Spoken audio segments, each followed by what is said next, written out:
Questa mattina parto con un saluto a un amico caro, che ho molto caro, al quale sono state appuntati 5 dita del piede. Non si dà pace, perciò io dico a questo caro amico: vedrai che ce la farai. Come ha detto la dottoressa che ti segue, le dita servono solo per giocare a calcio, puoi stare in piedi anche senza dita, perciò tu non giocherai a calcio, ma potrai camminare, perciò fatti coraggio che noi ti siamo vicini e vedrai che la vita ti può sorridere ancora. Ecco, detto questo, presento subito 2 graditissimi ospiti.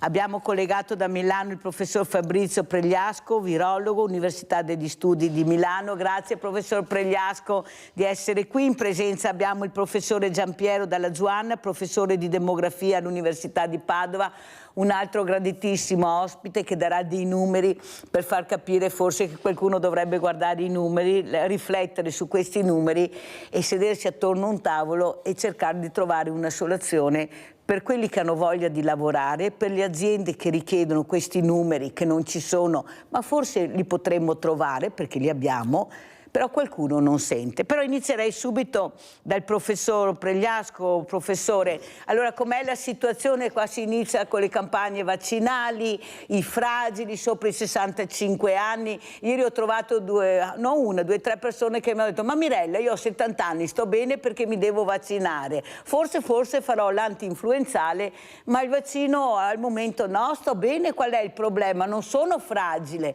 Ecco, forse non è stata spiegata bene, professor Pregliasco, la fragilità, perché è facile parlare a 360 gradi, i fragili si devono vaccinare, ma cosa vuol dire essere fragile e vaccinarsi? Prego professor Pregliasco e sempre grazie per la sua presenza. È un piacere e appunto che dire.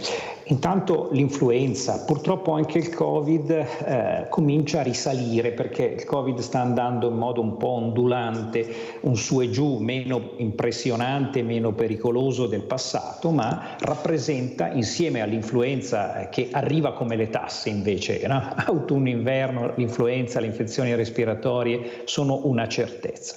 Quindi il momento, a mio avviso, per convivere bene, senza agitazione, senza tutte quelle problematiche che abbiamo vissuto nel momento emergenziale, di fare un richiamo vaccinale per Covid e influenza alle persone fragili e anziane. E qui vengo alla sua domanda.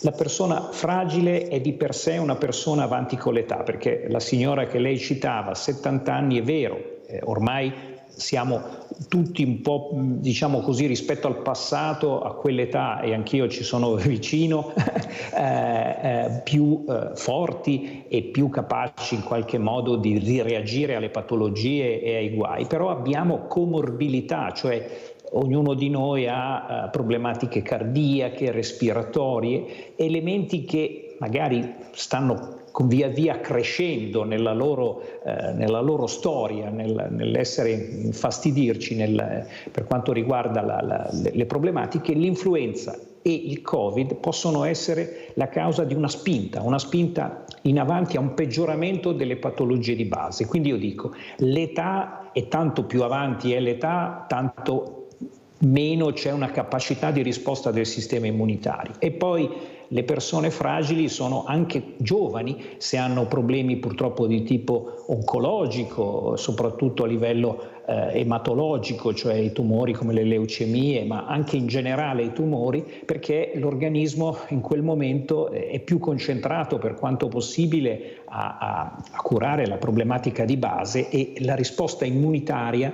viene in qualche modo a ridursi. Oppure chi ha malattie croniche dal punto di vista delle vie respiratorie, soggetti con asma importante, con la broncopneumopatia cronica, con insufficienza cardiaca, e quindi queste persone, appunto, come dicevo, seppur più giovani, hanno un rischio maggiore di avere complicanze. Quindi non ci deve essere la paura. Quello che sta emergendo ora, tristemente, è un eccesso di paura su presunti effetti pesantissimi delle vaccinazioni, che non è vero, ci sono, ma non sono così gravi e così massicci, rispetto invece all'opportunità di evitarsi complicanze. Quindi ribadisco, il soggetto fragile è una persona che per patologia primaria ha una riduzione delle difese immunitarie, purtroppo le patologie sono tante, infettive, l'HIV, l'epatite C in una fase avanzata, l'epatite B in una fase avanzata e quindi davvero ci deve essere questa valutazione diciamo serena rispetto all'opportunità di fare questi richiami vaccinali che fanno sì che si possa convivere con dei virus che purtroppo rimangono fra noi e, come dicevo, influenza nei periodi invernali più freddi, il Covid con andamenti ciclici. Abbiamo avuto un andamento di leggera salita in luglio-agosto, poi un calo, ma ora stiamo vedendo con le nuove varianti purtroppo un rialzo. Situazioni non pesanti, ma ricordiamo che scorsa settimana sono morte 100 persone per il Covid, patologia che oggi si può evitare in due modi: con un richiamo vaccinale annuale e nel momento in cui la persona fragile a rischio dovesse avere una forma respiratoria iniziale che ora non si riesce a riconoscere fra influenza normale e Covid, di eseguire comunque un test per il Covid e in quel caso farsi prescrivere dal medico un farmaco antivirale specifico che li protegge dalle complicanze, mentre per i giovani ovviamente queste forme di influenza, del Covid, delle virus respiratorio sinciziale eccetera, basta l'antinfiammatorio, il farmaco di automedicazione per gestire e governare l'episodio acuto che magari comunque può essere fastidioso, ma in genere appunto nell'adulto, nel giovane non determina complicanze a lungo termine. Grazie professor Pregliasco, so che il professor Giampiero Dalla Zuanna vuole aggiungere qualcosa, così si presenta anche a Sveglia Veneti questo importante professore che darà dei numeri, non ci farà dare i numeri, perché darà dei numeri veramente importanti che dovete ascoltare. Prego professor Dalla Zuanna. Sì, io non voglio ovviamente sostituirmi al professor Pregliasco, ma volevo aggiungere due cose. La prima è che bisogna sempre ricordare come i vaccini hanno determinato un cambiamento sostanziale della medicina, cioè nel senso che ci hanno permesso di uscire dai tempi spaventosi in cui c'erano le epidemie e si moriva per cose per cui ora neanche si parla, insomma. E la seconda cosa importante è che molti di noi hanno magari timore, no? Per esempio sul vaccino dell'influenza. L'influenza che non è una cosa da trascurare, adesso i dati più o meno dicono che muoiono ogni anno fino a 10.000 persone di influenza, quindi non è una cosa da niente.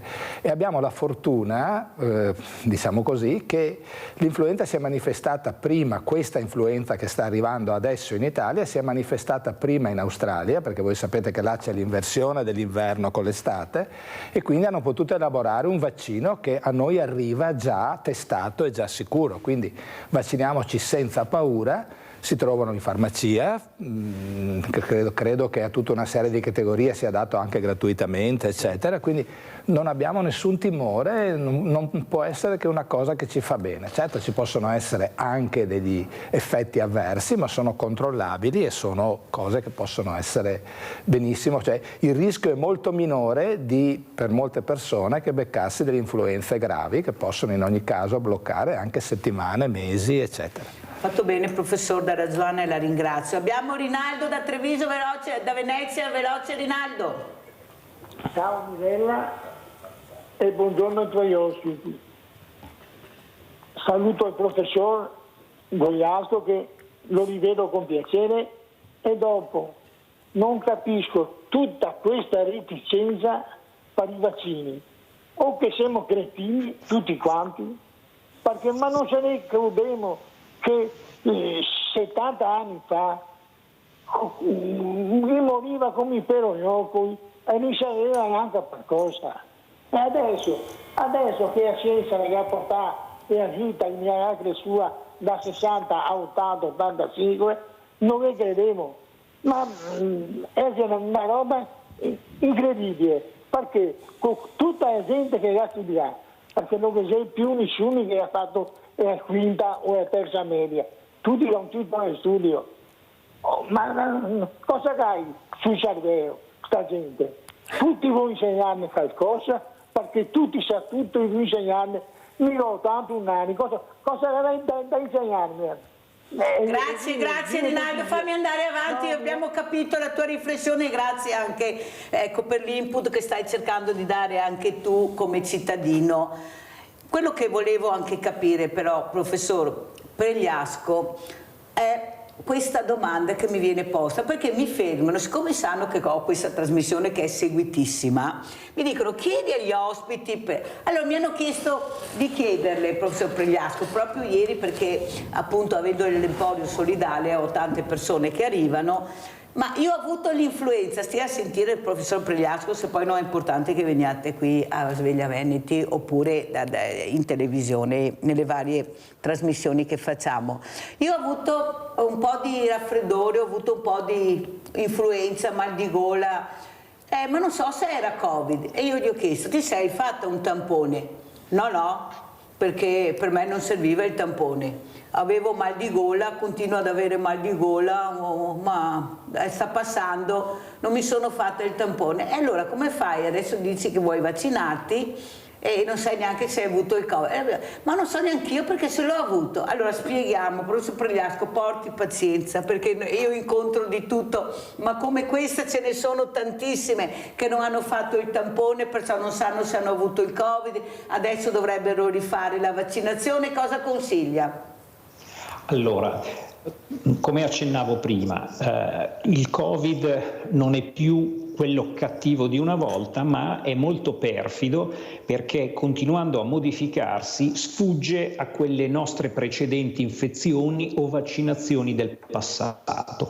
Per cui il nostro sistema immunitario, o quando ci vacciniamo o quando ci ammaliamo e poi guariamo, in qualche modo si ricorda del cattivo. La sfortuna è che questo Covid, modificandosi, riesce e continuerà a farlo ancora a lungo, come fa anche il virus dell'influenza, che segue la stessa logica di cambiamento meno frequente, ma comunque anche lui, purtroppo anche questo virus importante, e quindi siamo in qualche modo, come dire, per forza di cose ricadiamo nella possibilità di infettarsi. Su altre malattie no, credo che tutti abbiano ben presente, nella nostra generazione tutti ci siamo fatti il morbillo, la varicella. Ora c'è un problema rispetto al fatto che il morbillo sta risalendo perché ci sono meno vaccinati, ma comunque è una malattia che ci becca una volta sola e poi rimaniamo, come dire, attenti.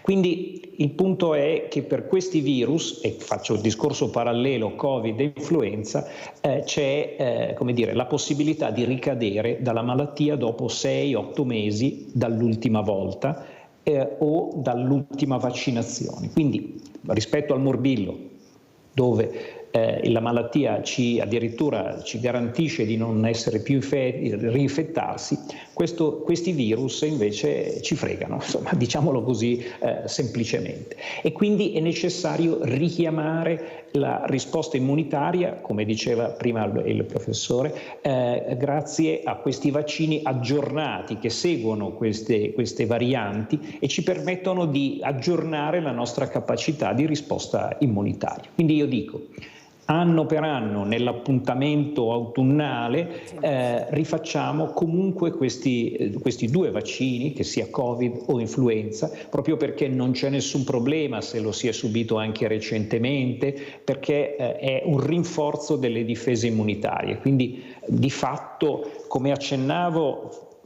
fare un test per il Covid è un'opportunità per tutti, perché il virus Covid è ancora un po' più cattivo dell'influenza e determina, come accennavo prima, veramente ancora molti decessi nelle persone fragili. Il messaggio è: vaccinatevi, state tranquilli, vaccinatevi. Esatto. E vedrete che starete meglio. Poi succede qualcosina, ma abbiamo anche gli ospedali, i medici, tutti che curano. Abbiamo Maria da Mansuè. Vai Maria! È caduta Maria? Niente, vediamo se la riusciamo a riprendere. Allora adesso io passerei invece al professor Dalla Zuanna per capire anche questi numeri. Un deficit da 700.000 lavoratori. Come sarà il Veneto tra 20 anni? Mi ha molto colpito questo numero, questi sono numeri certi nei quali dobbiamo riflettere, anche voi a casa dovete capire, ascoltare, perché ecco, siamo nella comunità e la comunità deve capire quello che sta succedendo al paese intero. Prego, professor Dalla Zuanna. Sì, in realtà la cosa è molto semplice. Ogni anno cosa succede? Che ci sono un certo numero di persone che compiono 65 anni e un certo numero che compiono 20 anni. No? E questi, i ventenni, vanno a sostituire i 65 anni che vanno in pensione. L'età media del pensionamento adesso è circa 64 anni, quindi tanto per capirsi. Allora il problema è che il mercato del lavoro mantiene un certo equilibrio se il numero di ventenni è uguale al numero dei 65 anni. Bene, nei prossimi 20 anni, se non saremo blindati rispetto alle migrazioni, questo in Veneto non succederà. Perché? Perché compieranno 65 anni i figli del baby boom, che sono nati fra gli anni 50 e gli anni 60, quindi compiono gli anni 60 fino a metà degli anni 70, compieranno 65 anni questi gruppi molto numerosi di persone, mentre compiranno 20 anni i ragazzi nati nei primi 20 anni ovviamente di questo secolo, quindi nati fra il 2000 e il 2020. E questi sono molto meno numerosi. Quindi cosa succederà? Il conto che ha detto prima, il numero che ha detto prima Mirella dice proprio questo, che se non ci saranno migrazioni né in ingresso né in uscita, ogni anno avremo 35.000 persone in meno. 35.000 per 20 fa proprio 700.000. Questo numero che ha detto Mirella professor adesso. Dalla Zuanna, perché abbiamo Maria da Mansuè, se non mi cade la linea un'altra volta, mi scusi, poi riprendiamo. Vai Maria! Niente, chiedevo come mai dite che i veneti sono poveri, eccetera, per raccogliere soldi per i veneti. Qui da casa mia non viene mai nessuno a chiedere una lira, niente, nessuno. Perché quando vengono io gli do, oltre a qualche soldo, gli do sempre da mangiare qualcosa. Ma una volta questo, alcuni anni fa, adesso non viene nessuno, perciò non vedo questi veneti schiacciati dalla crisi. Meno male che tu non li vedi Maria, ma li vedo io, perché una volta non c'erano gli empori solidali, non c'erano le parrocchie, poche, che distribuivano. Adesso ci sono tantissimi empori solidali che sfamano, che danno da vestire, ecco, che cercano anche di far integrare. Perciò Maria, io ti chiedo invece di stare attenta con queste porte aperte quando entrano persone che non conosci. Ecco, cerca di capire, ecco, che bisogna stare molto attenti, visto anche le truffe che ci sono in atto. E lascia che siano gli empori solidali, che sono tanti fortunatamente qui nel nostro territorio. Io penso che ogni paese, ogni città abbia l'emporio solidale, perciò da fame non muore nessuno se non vuole, ecco, perché bisogna dire anche questo. E forse è meglio che tu non li vedi a casa tua, ma io li vedo e ti posso assicurare che i numeri ci sono. Detto questo, prego professor Dalla Zuanna, continuiamo il discorso importante che stava facendo. No, ecco, quindi cosa vuol dire? Dati questi numeri, che spero di essermi riuscito a spiegare qual è il termine numerico. Poi bisogna aggiungere un'altra cosa, che queste persone che vanno in pensione, una buona parte di loro sono lavoratori manuali, cioè dei 65 anni circa metà sono operai.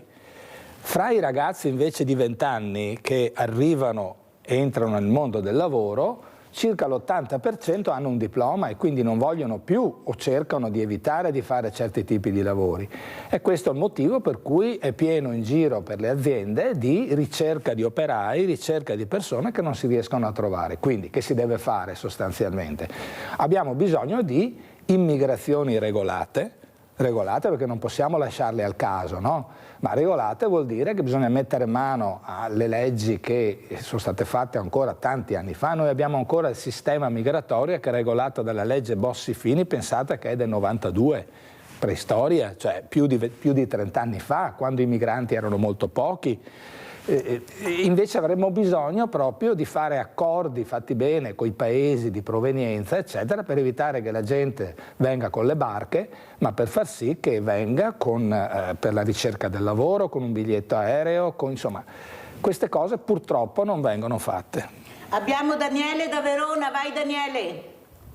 Sì, salve, buongiorno. Allora, mi collegherei al suo ospite in merito al mondo del lavoro. Insomma, praticamente secondo me è una cosa che risale un po' di anni fa, per il fatto che l'obbligatorietà dell'assunzione diciamo di un ragazzo dicendo in maggiore età e non come era una volta per l'apprendistato con 12 anni dopo le medie così. E quindi già lì c'è un divario di 4-5 anni che poi se assumiamo a un discorso andate tutti a studiare, d'accordo, però se poi assumiamo che una persona fuori dall'università comincia a lavorare intorno ai 25 anni, quindi assumiamo i 5 di prima, i 10 di dopo diventano già 15, capisce bene che questo divario nel corso degli anni ha creato questo problema, secondo me, dove che la mancanza proprio di persone che le abbiamo spostate tutte a studiare e non più sul mondo del lavoro. Quindi secondo me se ritorniamo un po' indietro dove che facciamo decadere questa obbligatorietà della maggiore età per andare al lavoro di 18 anni e riportare un po' come era prima, e quindi poi chiaramente un po' il discorso demografico, che mancano le persone, mancano le nascite, è tutta una conseguenza, e quindi bisogna sicuramente introdurre e compensare con gli extracomunitari, chiamiamoli così. Insomma, questo secondo me è un grosso problema che si è creato nel corso degli anni, dove nessuno ha fatto fede. Poi chiaro, un po' la famiglia, mio figlio, ora mica lo mandiamo a lavorare già dopo le medie, insomma un po' tutto fa il brodo, però la conseguenza secondo me è un po' il discorso di aver spostato il lavoro con lo studio e viceversa. Ecco, grazie, buongiorno. Grazie a te Daniele, salutiamo anche Verona questa mattina. Professor Dalla Zuanna, a lei. Su quel che ha detto Daniele, giusto? Daniele. C'è una verità molto importante in quel che ha detto, che abbiamo assistito in questi anni, in questi decenni, a una profonda svalorizzazione del lavoro manuale, e questo è stato un grave errore. Su questo siamo d'accordo. Per esempio, quando ero ragazzo io, alle scuole medie facevamo le applicazioni tecniche in cui entravamo dentro in tutta una serie di meccanismi e si cominciava a capire. Adesso non le fanno più queste cose, cioè adesso hanno l'educazione tecnologica, che è una cosa diversa, ma che quindi questo è stato un errore molto importante. È vero però che adesso anche lavori che una volta erano oggettivamente lavori manuali, anche brutali, eccetera, sono sempre di meno e sono sostituiti. Per esempio adesso anche un idraulico ha bisogno di una preparazione molto maggiore rispetto a quello che aveva. Visto gli strumenti anche. Ma certo, poi c'è tutto un discorso di normativa, di cose, eccetera, quindi è difficile pensare che un ragazzo a 15 anni lo possa fare. Per cui è vero che appunto c'è stata questa svalorizzazione, è vero che però anche che una società come quella nostra ha ancora bisogno di lavori manuali, senza dubbio, e quindi bisogna recuperare un equilibrio su questo. Purtroppo però i numeri che vi ho raccontato prima mostrano che questo non siamo in grado di farlo noi con le nostre forze, abbiamo bisogno di continue missioni anche dall'estero. E l'altra cosa importante, dobbiamo far sì che i nostri ragazzi non se ne vadano, perché è inutile farli studiare, è inutile qua e là, se dopo alla fine vanno a lavorare in Danimarca, vanno a lavorare in Germania, eccetera, perché vengono pagati il doppio, perché hanno una carriera più rapida, eccetera. Quindi sono veramente cambiamenti importanti che sono da fare nella scuola e anche nel modo con cui presentiamo il lavoro ai ragazzi. Quindi quello che diceva Daniele in parte è vero, in parte però bisogna tener conto che il mondo rispetto a quando eravamo ragazzi noi è cambiato profondamente. Sa, questo crea molta confusione quello che sta dicendo, perché io proprio la scorsa settimana ho avuto un ospite, un docente universitario, il quale ha detto che non è vero che siano tutti questi giovani che vanno all'estero, che non è assolutamente vero, che i numeri sono numeri e non sono quelli. Capisce che a casa si fa fatica a capire, professor Dalla Zuanna, se poi un docente universitario dice che questo non è vero, che i giovani sono qua, non è vero che tutti vanno all'estero, se vanno anche all'estero poi ritornano. Cioè questo crea veramente poi quella confusione che non si capisce chi ha ragione e chi ha torto. Perciò mi fa molto piacere averla ospite, perché non non è il solo che sta dicendo, e io penso di avere molte eccellenze del territorio che dicono invece che i giovani se ne stanno andando sempre di più all'estero perché qui non trovano risposta e anche rispetto dello studio e del lavoro che vorrebbero svolgere, che è lo stipendio, non c'è niente da fare. Che poi sia importante andare all'estero. Mirella, ieri ho incontrato 3 ragazzi che sto seguendo nella tesi di laurea triennale, e tutti e 3 andranno a fare il master all'estero con l'idea di restarci. Cioè io li vedo proprio, vedo le facce.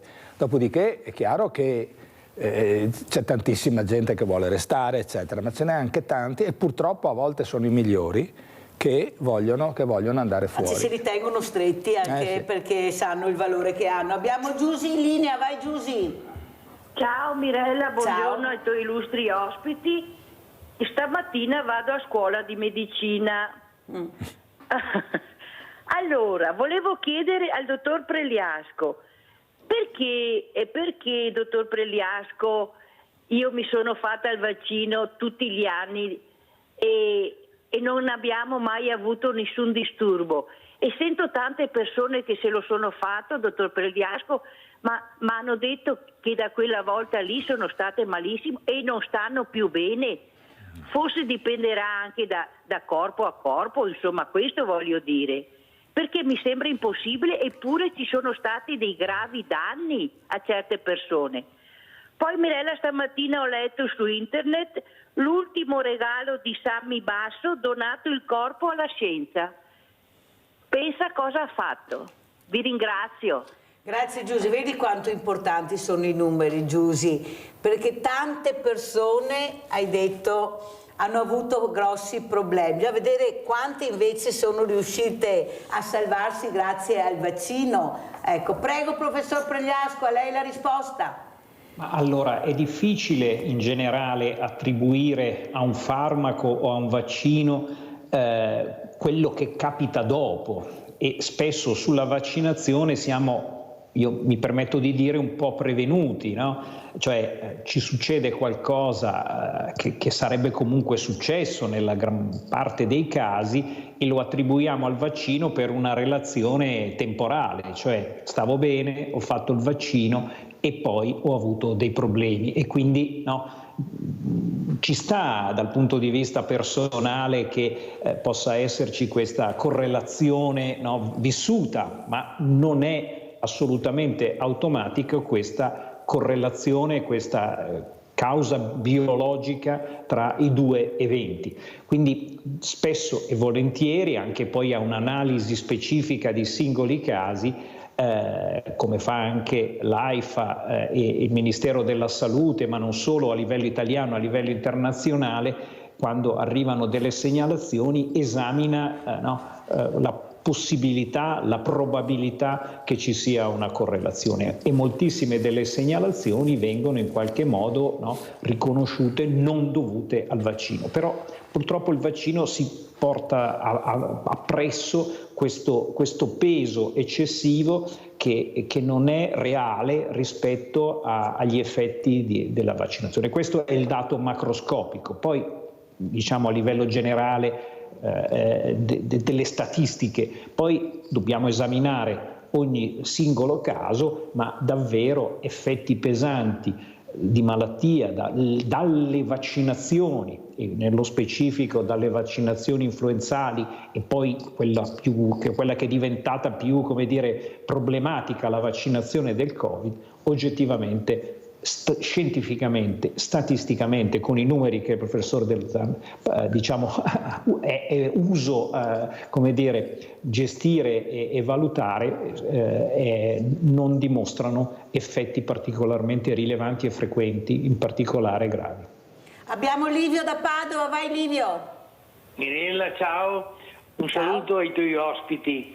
Diceva prima non il professore che ha parlato adesso, quello... Professor Dalla Giuanna, Giampiero Dalla Giuanna. Sì, parlava prima degli accordi con i paesi di provenienza da questi migranti, però so che accordi se ne sono fatti tanti, ma però non è mai stato portato nessun risultato, e allora come la mettiamo? Grazie.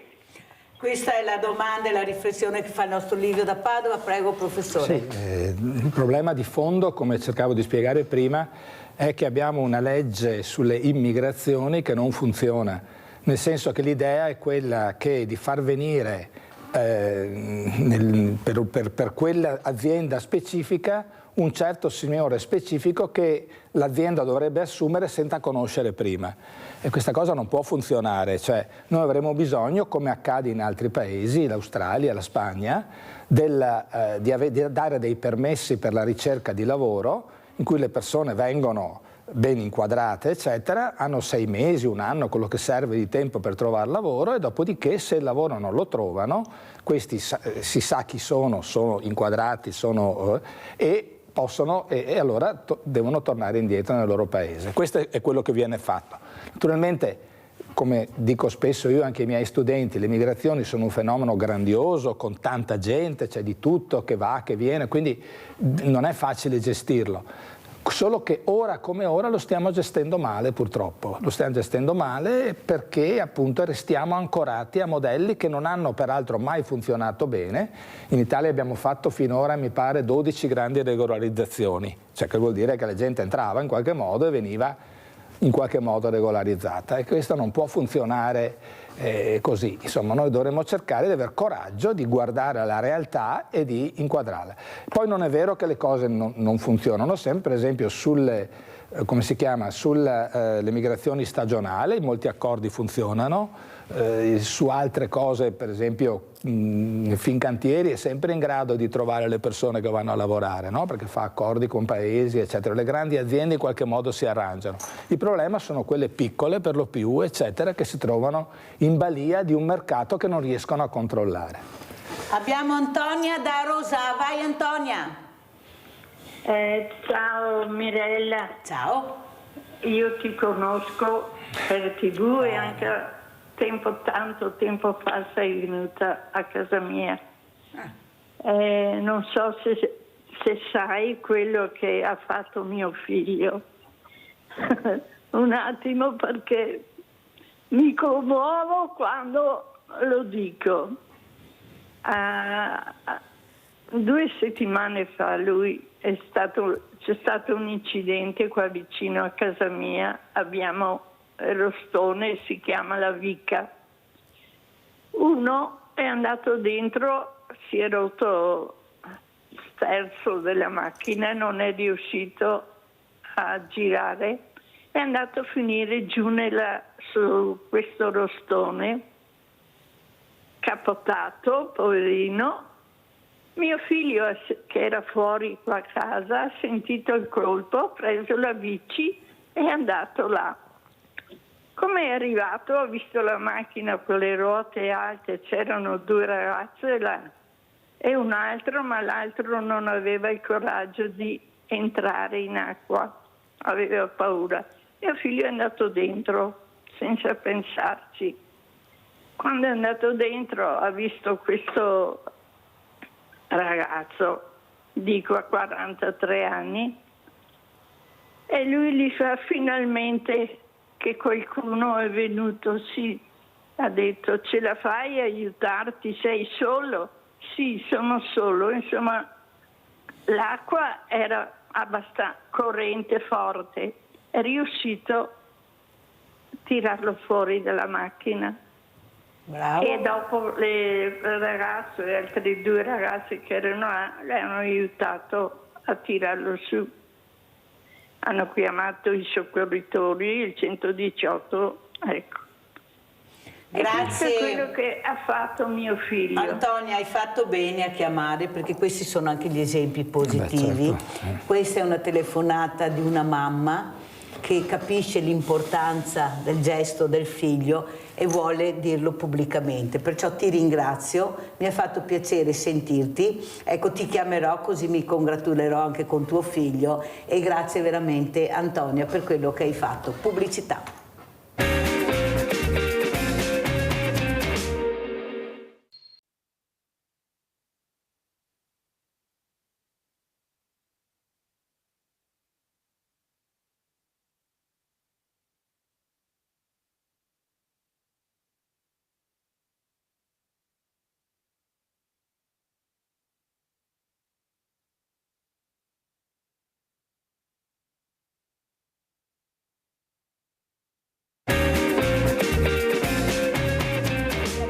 presenza il professor Giampiero Dalla Zuanna, professore di demografia all'Università di Padova, collegato da Milano il professor Fabrizio Pregliasco, virologo all'Università degli Studi di Milano, e stiamo parlando di temi che riguardano la comunità, perché come avete sentito le domande ci sono, hanno voglia di capire. Giusy ha detto anche questa mattina vado a scuola, è importante. Allora andiamo a sentire cosa ha detto anche il dottor Benazzi, che lo salutiamo e ci complimentiamo perché se è tornato al lavoro vuol dire che sta bene. Allora andiamo a sentire, perché darà dei numeri anche il direttore generale dell'ULSS 2, dottor Francesco Benazzi. Andiamo a sentire. Campagna e vaccinazione. Via la campagna vaccinale per l'influenza e il Covid. Parte questa settimana per gli over 65 per proteggere i soggetti fragili dalle complicanze dei virus stagionali e ridurre così anche gli accessi al pronto soccorso. La vaccinazione antinfluenzale non crea nessun problema, ci protegge dall'influenza che quest'anno sarà ancora più dura dell'anno scorso, e per cui il messaggio è: mi raccomando, o nei centri vaccinali nostri quando inizieremo più avanti, ma soprattutto dei medici di famiglia e pediatri di libera scelta, andate e vaccinatevi. Tutto il resto della popolazione potrà vaccinarsi a partire da metà ottobre. Il portale dedicato alla prenotazione sarà attivo non appena il vaccino sarà disponibile. Un messaggio che mandiamo ai vecchiotti come me che hanno compiuti 65 anni: vaccinatevi, lo fate per voi, lo fate per le vostre famiglie, lo fate per i vostri familiari, proteggete voi ma proteggete anche ovviamente i vostri parenti. I due vaccini, quello antinfluenzale e quello contro il Covid, potranno essere somministrati nello stesso momento.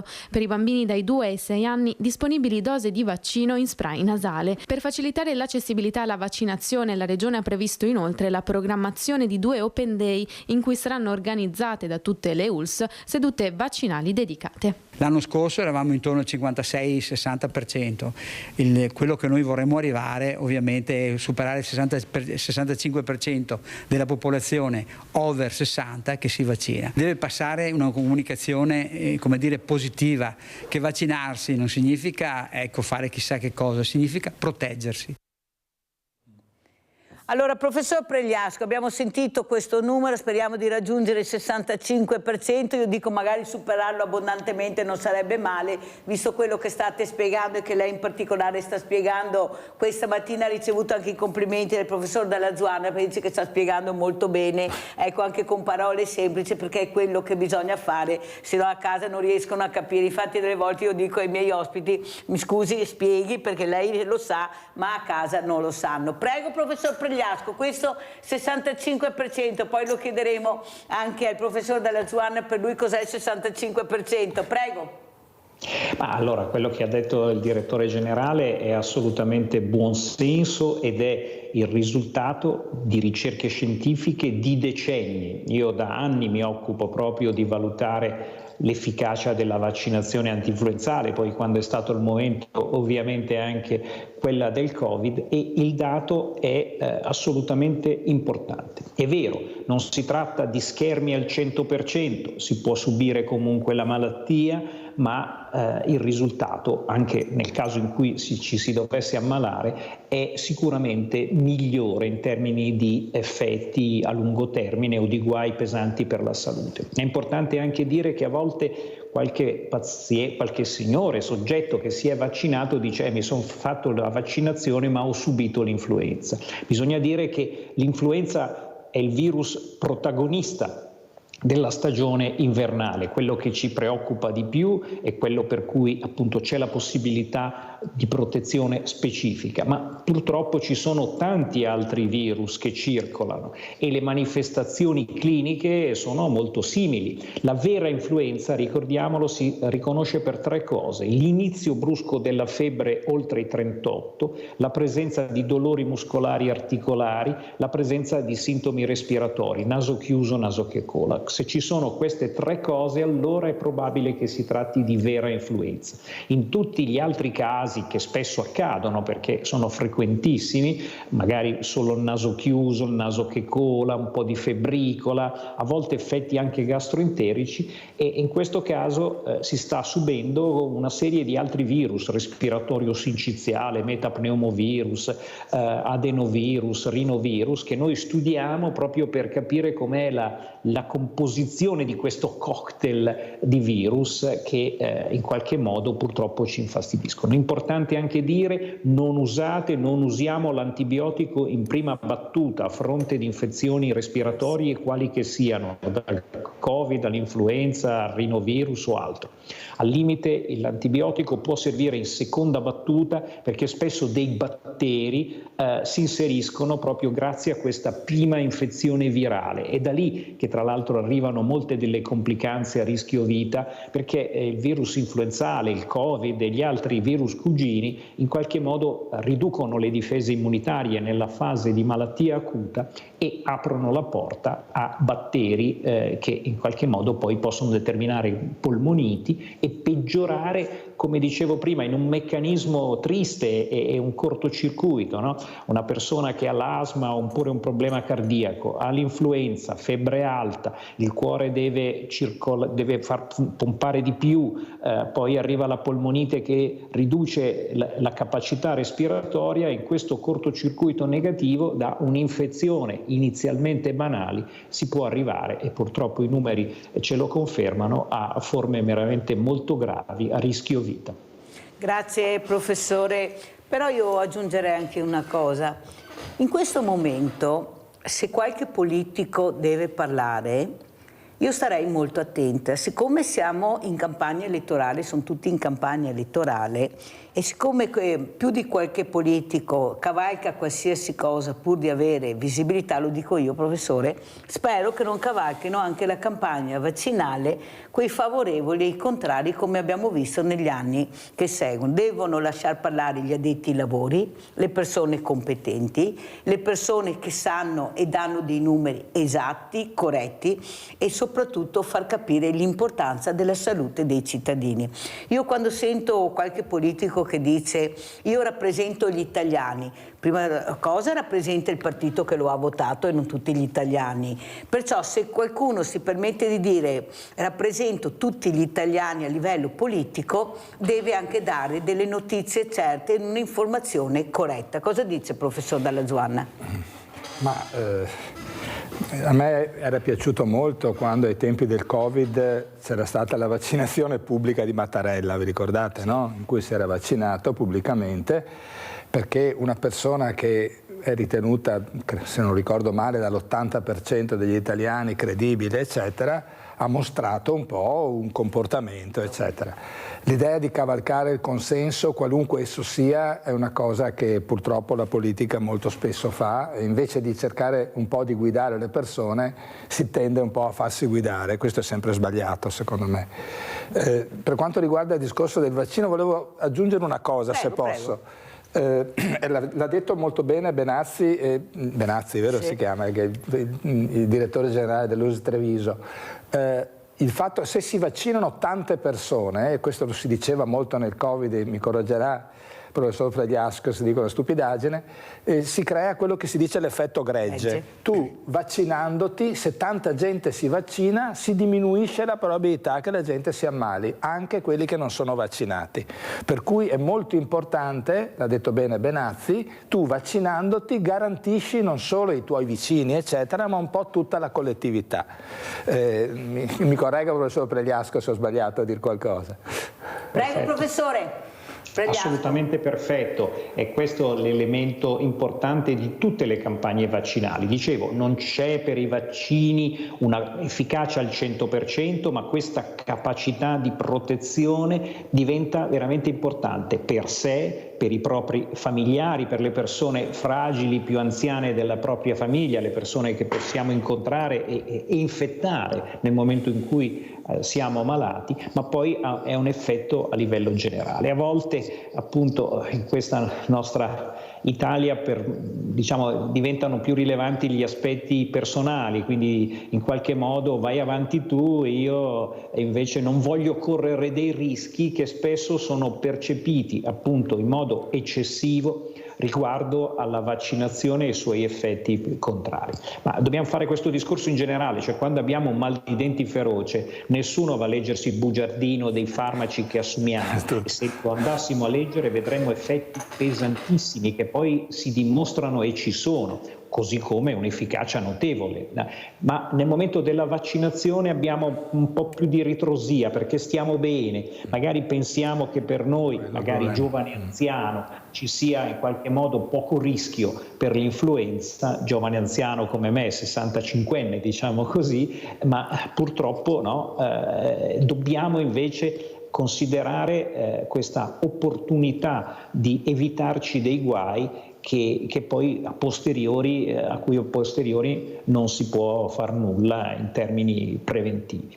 Però, professor Pregliasco, quello che colpisce purtroppo è che quelli contrari anche al vaccino sono anche delle persone con una cultura anche importante, sono stati dei medici. Ecco, questo forse è stato quello che ha dato il là per la paura del vaccino, ma se l'ha detto quel medico, se l'ha detto quel ricercatore, se l'ha detto qualcuno che conosco, che ho fiducia, allora io ci credo e non mi vaccino. Ecco, anche questa informazione dagli addetti ai lavori che ha deviato un po' quello che doveva essere un pensiero unico sulla vaccinazione, ha prodotto poi gli effetti che ha prodotto. Prego, professor Pregliasco. Allora, nella ricerca scientifica, nella ricerca medica, i dubbi, le ricerche, gli approfondimenti sono la norma e l'elemento appunto che fa andare avanti e creare, individuare le scoperte scientifiche. Quindi questo è. Purtroppo in un'infodemia, perché per 24 ore al giorno, per anni c'è stato un unico argomento e quindi c'è stato un eccesso di informazione, una difficoltà spesso di interpretare alcune considerazioni, oppure da parte di alcuni non valutare gli effetti di una modalità di comunicazione magari eccessivamente allarmistica o eccessivamente tranquillizzante, e quindi la difficoltà di modulare le informazioni da veicolare nel modo giusto. Quindi io dico non nascondere le cose, perché è impossibile in una democrazia e non può esserci il pensiero unico, però davvero ci sono state purtroppo delle scelte politiche, delle cavalcate per dare qualche attenzione eccessiva a una minoranza di persone che hanno anche per motivi ideologici una negatività verso i vaccini. Questo quindi è diventato un mescolone dove ognuno di noi davanti alla TV e seguendo tutte queste informazioni affastellate alla fine dice non c'è nulla di vero, o comunque tutto è impossibile da precisare. Quindi davvero non è facile fare una comunicazione che non sia estrema, sia in termini di paura oppure di andate tranquilli che non succede niente, ed è a mio avviso importante anche da parte di chi fa comunicazione, come nella sua trasmissione, avere un'attenzione alla comunicazione, non solo la voglia di far litigare gli invitati per avere aspetto più, non dico divertente, tristemente divertente, che spesso c'è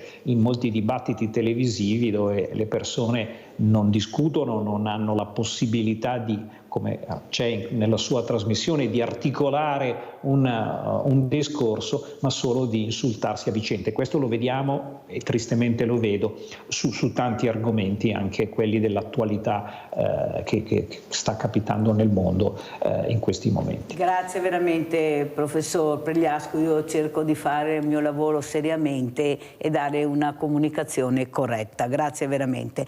Allora, professor Giampiero Dalla Zuanna, la mia domanda, mi riallaccio al discorso che faceva prima, quando lei ha ricordato le applicazioni tecniche nella scuola.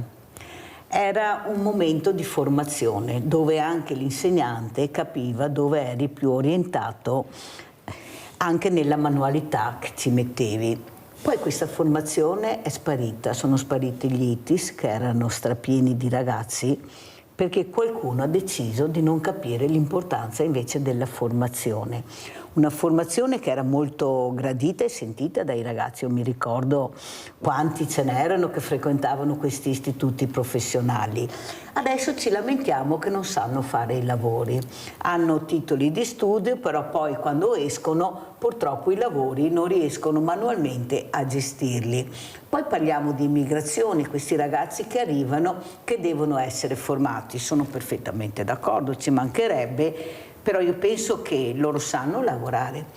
Io li ho visti, lavorano in maniera diversa perché non hanno gli strumenti che abbiamo noi, ma non si può dire che non sanno lavorare. Forse questo viene detto perché non vogliono prendere in mano la situazione e capire il bisogno che c'è di queste forze lavoro giovani con dei fisici eccezionali che chiedono di lavorare. E allora ci mettono davanti la burocrazia e le leggi. E invece di togliere i paletti ne mettono molti di più. E allora io mi domando dove vuole andare a parare questo paese, se i numeri che ha detto lei sono numeri veri e certi e qualcuno non li sta ascoltando, perché non vedo che nessuno si preoccupa di togliere la burocrazia, di aiutare questi ragazzi a fare formazione. Lei giustamente ha detto devono arrivare con l'aereo, devono arrivare in maniera dignitosa e accoglierli in maniera dignitosa, ma noi sappiamo che non possono al momento prendere l'aereo e scappano. Abbiamo un cambiamento climatico che forse qualcuno di noi non si rende conto cosa vuol dire non aver acqua, non aver cibo, non aver niente. E se io avessi l'età che hanno loro, anch'io salirei sul barcone, voi mi conoscete, sapete benissimo, è come sarei a rischio della vita, ma voglio sopravvivere, voglio cercare di trovare un rifugio migliore. Cosa dice? Perché non è capito questo? E qua la politica ci marcia molto, perché i numeri li abbiamo le carceri piene di ragazzi, di minorenni. Io non riesco ancora a capire cosa ci fanno in carcere, mentre i delinquenti quelli veri sono fuori perché hanno fiori di avvocati. Cioè, forse riusciamo a capire che dobbiamo cambiare registro. Prego, professor Dalla Giovanna. Ma perché sulle migrazioni noi oscilliamo sempre fra cattivismo e buonismo. Cioè da un lato si dice siamo tutti fratelli, quindi deve essere libertà assoluta di movimento. Altri dicono invece, alla rovescia, abbiamo bisogno invece di avere il paese che deve essere chiuso, rigido, perché sono tutti delinquenti, tutto qua, tutto là. La realtà è quella che ha descritto Mirella prima. Abbiamo un paese in cui abbiamo la necessità di avere un incontro fra la gente che è qua da tanti anni e quella che può venire da fuori per permettere alla macchina paese di andare avanti. Ripeto, abbiamo un meccanismo legislativo che non funziona, nessuno, anche i governi precedenti, ha avuto coraggio di prenderlo in mano, di cambiarlo, perché si ritiene di perdere consenso in questo modo. A parte che io penso che in realtà non è vero che si perde consenso, perché quando si fanno le cose e si vede che le cose poi funzionano, il consenso si riacquista. Bisogna però avere coraggio. Purtroppo abbiamo una classe non solo politica, perché non bisogna mica buttare solo fango sui politici, perché in realtà i politici intanto li abbiamo eletti noi e poi sono anche persone che rispecchiano quello che sentono anche in giro, eccetera. Ma il senso di trasmissioni come queste è proprio intanto di descrivere il modo migliore possibile la realtà e poi anche identificare almeno alcuni pezzi che possono essere modificati. Ripeto quello che ho detto prima. Fondamentale sarebbe, per esempio, anche in Italia, introdurre il permesso per la ricerca di lavoro.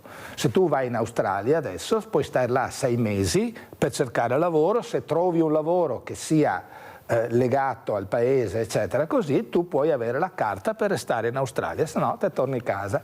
Così funziona. Non è così difficile, vero? Non è difficile, non è facilissimo. Vabbè, ma neanche... Anche in paesi che fanno questo hanno lo stesso la loro quota di irregolari, eccetera, perché l'irregolarità è come l'acqua, si infila dove può farlo, però così noi abbiamo una legge che per sua definizione produce irregolarità.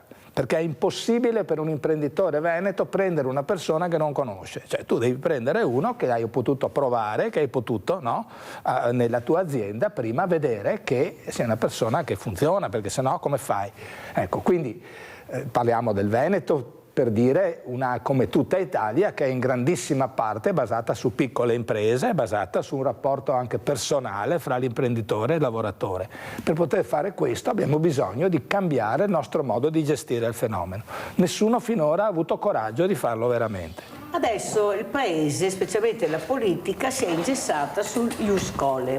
Abbiamo Forza Italia che è favorevole, abbiamo la Lega contraria, Fratelli d'Italia che deve ancora prendere posizione, perché capite che se qualcuno si stanca magari fa saltare il governo, non sarebbe la prima volta, perciò non mai dire mai in Italia quello che può succedere. Io vorrei capire invece se qualcuno riesce a capire l'importanza di questo meraviglioso paese che abbiamo la fortuna di avere e che è un paese che deve guardare avanti, perché abbiamo questa creatività nel DNA che ci permette di fare delle cose che gli altri copiano perché non le sanno fare, però qualcuno blocca con delle cose assurde nel 2024. Cosa dice il professor Dalla Zuanna?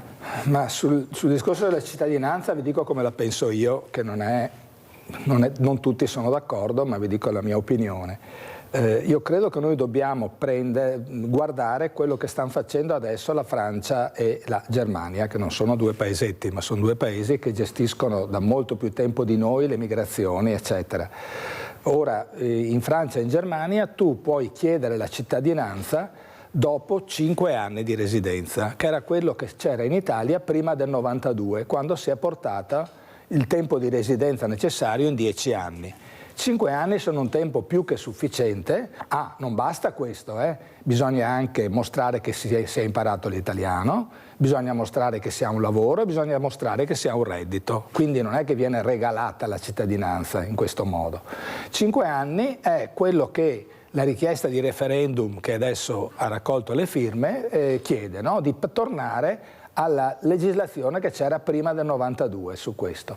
Secondo me questa è la cosa migliore, che il problema dello ius scholae, che vorrebbe dire dare la cittadinanza ai bambini che hanno fatto almeno un ciclo scolastico, per esempio dopo che hanno fatto le scuole medie o le scuole elementari o cose del genere, ha un problema che non si può tacere, che tu dai la cittadinanza al bambino e non la dai ai genitori. E questa è una cosa che non c'è in nessuna parte del mondo, insomma. A parte paesi come gli Stati Uniti, dove se nasci negli Stati Uniti o il Brasile sei automaticamente americano, statunitense o brasiliano. Ma quelli sono paesi che sono nati con l'emigrazione, è un altro mondo. In Europa non è così. Quindi quello che io farei è sostenere questa ipotesi che si fa cambiando una riga della legge attuale, passando da 10 a 5 anni. Sarebbe una cosa immediata e i bambini riceverebbero così la cittadinanza, come si dice, per trasmissione, cioè quando la hanno i genitori in automatico ce l'hanno anche i bambini. Secondo me è una cosa molto semplice che ci porterebbe, qua facciamo anche il caso specifico, la Lega, che è molto contraria a cambiare la legge, dice che già diamo tantissime cittadinanze. Noi stiamo dando tante cittadinanze perché le diamo alle persone entrate 10 e 15 anni fa, quando c'era stato il massimo di ingressi dall'estero. Quindi in realtà non ne stiamo dando tantissime, ne diamo molte meno rispetto al numero di ingressi che ci sono stati 10-15 anni fa. Per cui anche su queste cose bisogna andare a vedere i numeri, bisogna andare a vedere come funziona e, ripeto, come spesso altri paesi imitano l'Italia in tante cose, anche noi dobbiamo avere la forza e l'umiltà di andare a vedere quello che accade in altri paesi e di prendere i modelli che funzionano. Grazie veramente al professor Giampiero Dalla Zuanna. Sentiamo come ci saluta il professor Fabrizio Pregliasco. Professore, come ci saluta? Allora, con 5 indicazioni. 1. Buon senso per affrontare influenza e Covid nel prossimo inverno, attenzione al lavaggio delle mani e, perché no, in qualche caso particolare, se si è fragili, mettiamo ancora la mascherina senza divisioni o agitazioni psicomotorie. 2. Facciamo sì che le persone fragili e anziane si vaccinino per Covid e influenza. 3, come dicevo, si faccia il test Covid per i fragili anziani in modo che possano per loro essere attuate le misure, diciamo, di attenzione, in particolare la terapia antivirale specifica che oggi può prescrivere il medico attraverso Paxlovid, un farmaco per uso orale, mentre per gli altri antinfiammatori. Non usare antibiotici perché è sbagliato nella prima fase, e un grande buonsenso perché queste patologie come le tasse vanno affrontate e bisogna farlo con buonsenso. Grazie anche al professor Fabrizio Pregliasco, virologo all'Università degli Studi di Milano, veramente grazie anche per le indicazioni molto chiare, molto precise che ha dato. Cerchiamo di ascoltare, non sentire, ascoltare, che è diverso. Grazie ai miei ospiti, pubblicità.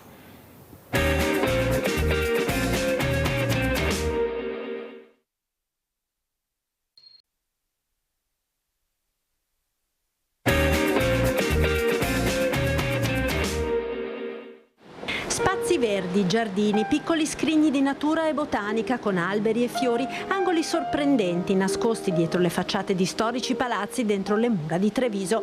Alcuni di questi giardini potranno essere visitati grazie alla disponibilità dei proprietari che hanno aderito all'iniziativa Giardini Svelati, promossa da Margherita Antonello, che come un'investigatrice del verde, Sherlock Green la chiamano gli amici, è andata a cercare queste meraviglie nascoste. Con la passione di completare la conoscenza di Treviso, che è conosciuta soprattutto per l'Urbs Picta e per tutte, io ho detto manca un tassello, manca il verde segreto che completa la conoscenza di Treviso. Quasi una quarantina i giardini censiti, una quindicina quelli per ora aperti al pubblico 2 volte l'anno in autunno e primavera.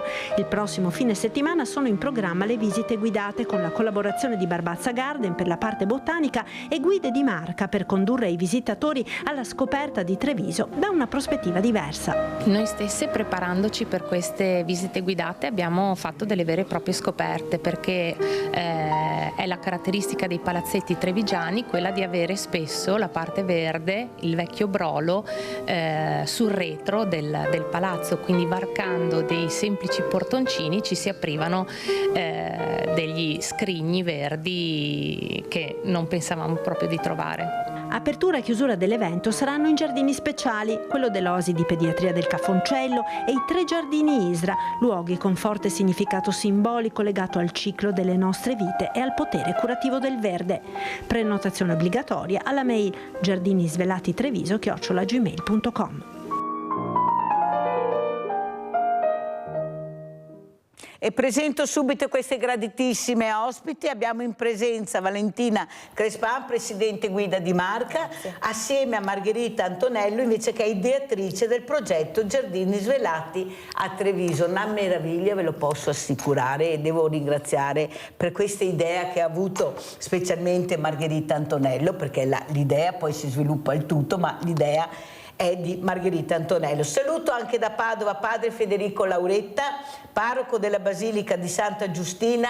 Grazie anche a lei, padre Lauretta, di essere qui con Mirella. Vedrà cosa hanno scoperto queste donne, che con la meraviglia c'è niente da fare, noi abbiamo qualcosa in più, non c'è, noi partiamo con le idee e poi si apre un mondo. Allora, abbiamo visto questi giardini. Allora, dove è nata Margherita Antonello, che è l'ideatrice, l'idea? Perché è nata l'idea? Come? Quando? Dove? Allora, l'idea è nata da due mie occasioni di essere presente a dei fine settimana a Bologna e a Ferrara, e lì ho visto come aprivano, questo ormai 10 anni fa, perché tutto si è maturato un po' alla volta, e ho visto questa idea stupenda di far conoscere le nostre città attraverso il verde segreto. E quindi ho detto, e perché Treviso no? Treviso sì. Allora mi sono messa a pensare al progetto, organizzarmi, a cercare i giardini, contattare i proprietari. Tra l'altro io da 20 anni opero nel territorio a livello di proposte culturali, quindi tanti agganci, tante situazioni ormai le avevo pronte e che mi avrebbero accettato volentieri. Difatti ci sono diversi proprietari che mi appoggiano proprio per questo. E quindi niente, abbiamo cominciato. Prima ho cominciato soprattutto in un'occasione bellissima nel 2019 con l'assessore Lavinia Colonna Preti, che mi ha proposto di abbinare la musica ai giardini, e lì è stata un'esperienza stupenda con il maestro Bottaccin. E quindi bella. Un percorso culturale. E poi purtroppo c'è stato quel maledetto buco del Covid. Quando abbiamo ricominciato, ho ricominciato con un aiuto che non è andato molto a buon fine, e finalmente ho conosciuto le guide di marca che hanno, come ha detto ieri l'assessore alla cultura nostra adesso, la dottoressa De Gregorio. Che salutiamo, che l'ho avuta anche ospite. Ecco, sì, guide di marca accolto il progetto. E io è come se proprio io mi fossi trasferita in loro, perché stanno veramente realizzando tutto secondo il mio desiderio, perché è importante sposare lo spirito di un progetto, altrimenti non si va da nessuna parte. Allora, Valentina Grespan, Presidente Guide di Marca, ecco, il messaggio che io voglio dare questa mattina è che abbiamo una comunità che si sta aprendo come si faceva una volta. Una volta, io mi ricordo anche da piccola, ecco, quando c'era il periodo delle rose, a maggio, ecco, tu andavi a vedere dove c'erano queste rose ed erano dei giardini curatissimi, e rimanevi estasiata nel vedere e sentire il profumo di questi fiori primaverili. Cominciavi culturalmente a crescere con profumi, con bellezza e con una cultura che ti veniva spiegata dalle persone che curavano questi giardini. Allora, Presidente, perché Guide di Marca? Perché è entrata in questo bellissimo progetto presentato da Margherita Antonello, l'avete supportata, la state supportando, perché è veramente un'idea bellissima. Sì. Prego. Sì, devo dire che Margherita ha saputo convincerci subito, perché comunque siamo guide turistiche, poi nel gruppo dell'associazione siamo in 3 a occuparci di questo progetto, e amiamo tutte il bello, amiamo tutti la città di Treviso, il suo patrimonio culturale, e all'interno di questo patrimonio ci sono sicuramente anche i giardini, il verde, alberi, piante, e quindi abbiamo fin da subito, insomma, accolto il progetto. È importantissimo, fondamentale la generosità di questi proprietari,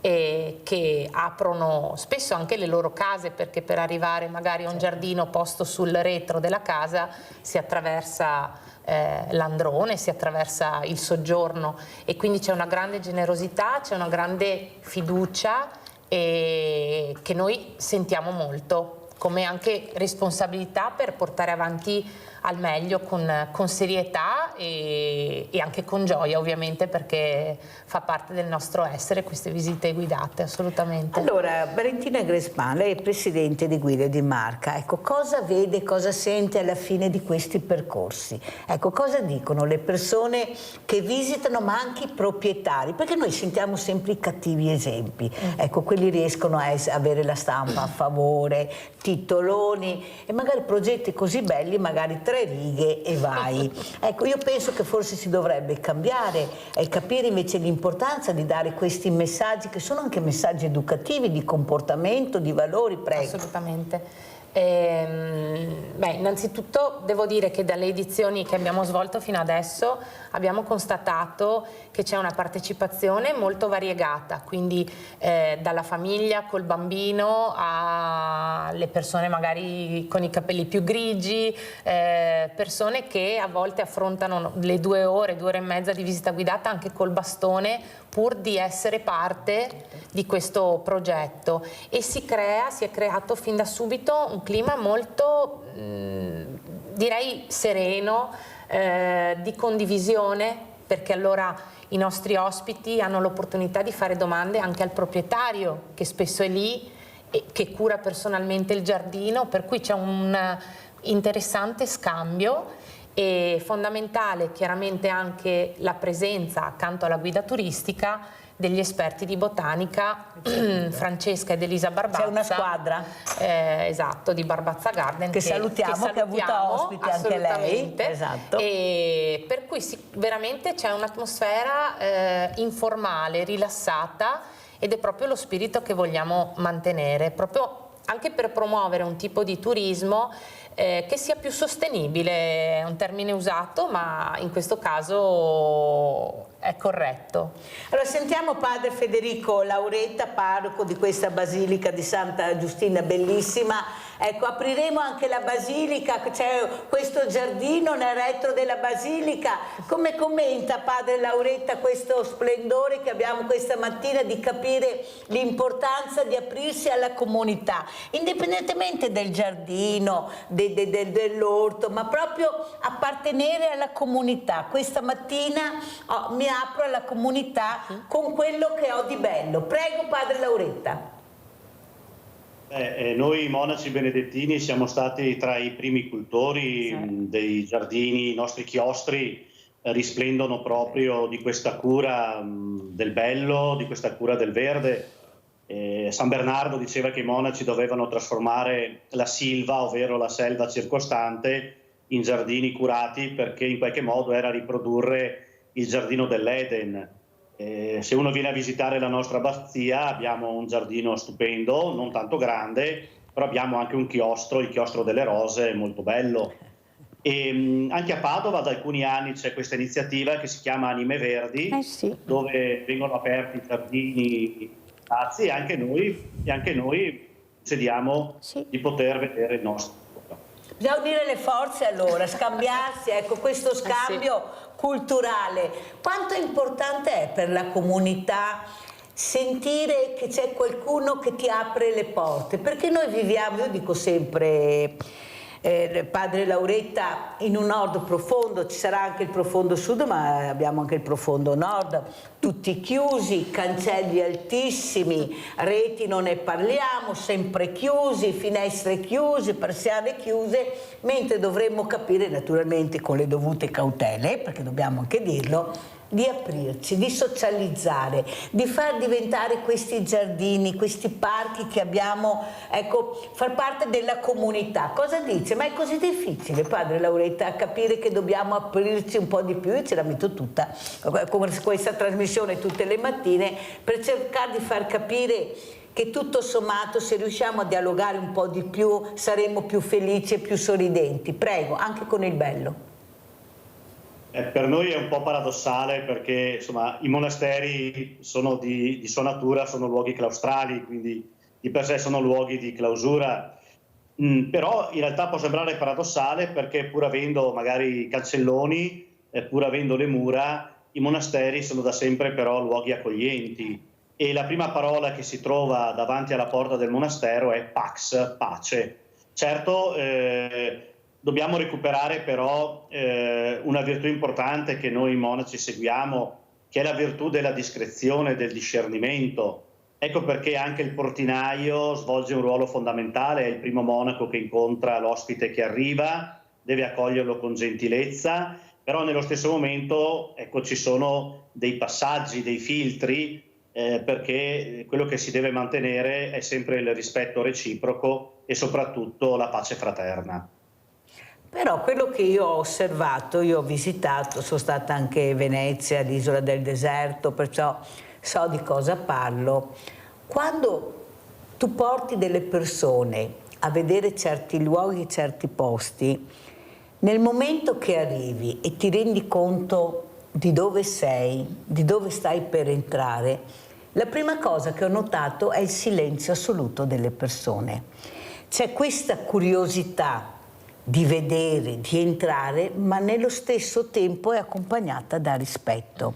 C'è una cosa che poi si impongono, non c'è anima che parla, tutto silenzio, sono solo occhi che continuano a guardarsi attorno. Vero. E queste persone stanno riflettendo in silenzio. L'ho notato io, Margherita, oppure... No, è vero, è quello che succede anche nei nostri giardini, quando entrano le persone all'inizio dicono oh.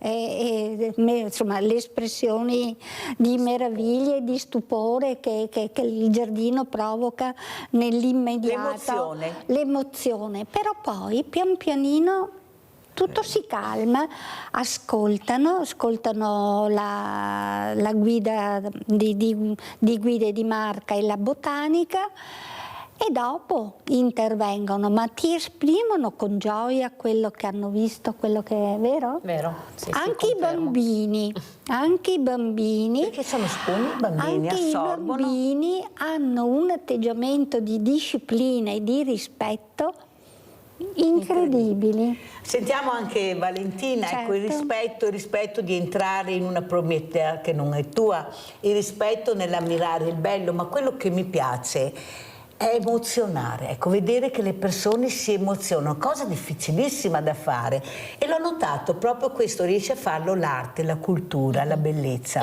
Ecco, queste cose riescono a emozionare, non è solo l'evento o positivo o negativo che emoziona, ma è la bellezza che emoziona. Prego Valentina. Devo dire che è fondamentale per una guida turistica creare nel proprio ospite l'emozione. Fa parte del nostro lavoro porsi nel modo corretto, non ripetere a memoria la classica pappardella, ma tarare ciò che diciamo in base anche a chi abbiamo di fronte, è una caratteristica fondamentale. E devo dire che comunque a Treviso, soprattutto il centro storico, Treviso ha una ricchezza di eventi che è notevole, ecco.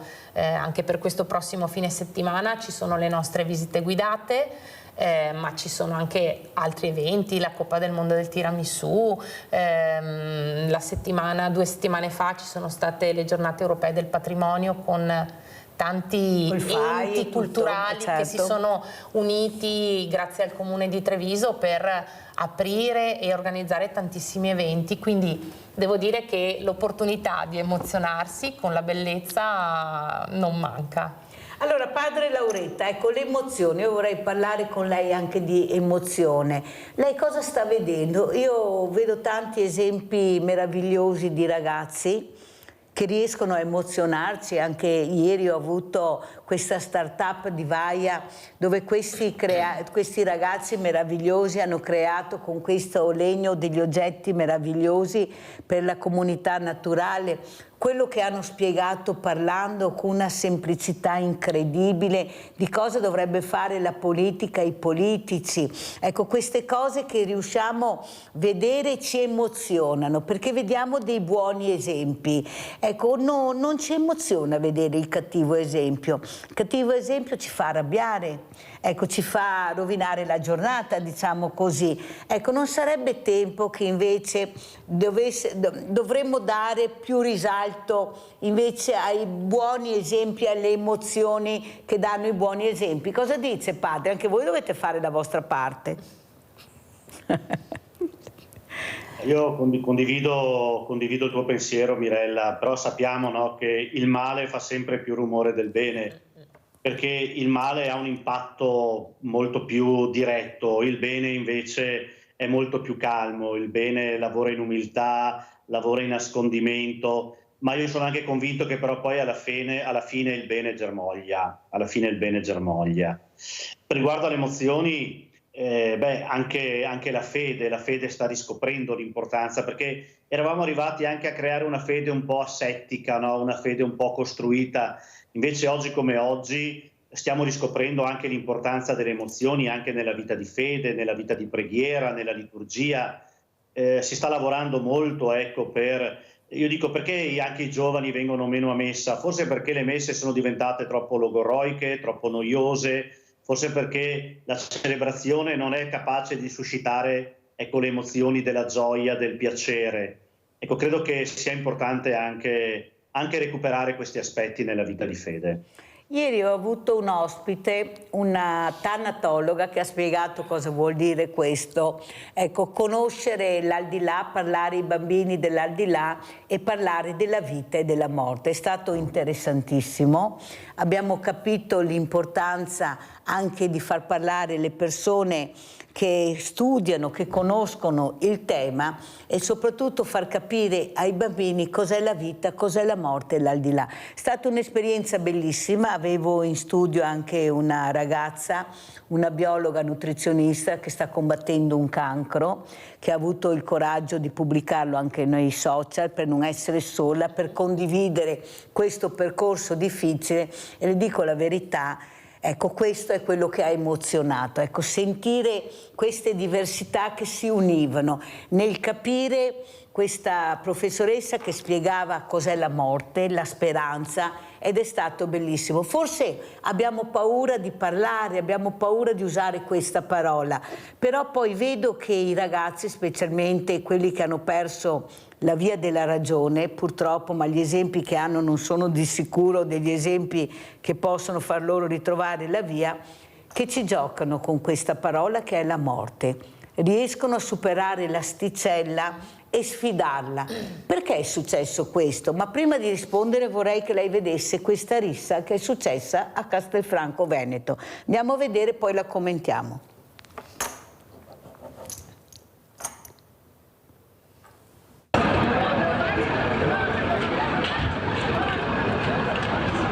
Ho sempre lavorato anche alla sera, facciamo a turni, però di questa gravità su una ragazza non ho mai visto niente di così. Sì, purtroppo qualche maribattuta, qualche screzio verso qualche ragazzino, ma mai arrivare a una violenza così. Quando arrivano le gazzelle dei carabinieri, 3 in tutto, i ragazzi tentano di disperdersi a Gialluna Passata, in piazza Giorgione a Castelfranco. Restano solo alcuni focolai.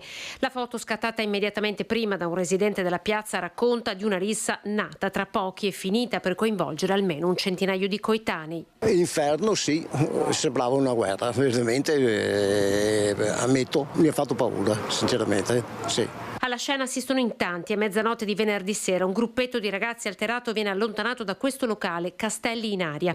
I ragazzi entrano in galleria e si siedono ai tavoli del bar Grappolo d'Oro in piazza. Lì c'è una ragazza, uno di loro le rivolge degli apprezzamenti pesanti. Lei gli tira uno schiaffo, è il finimondo.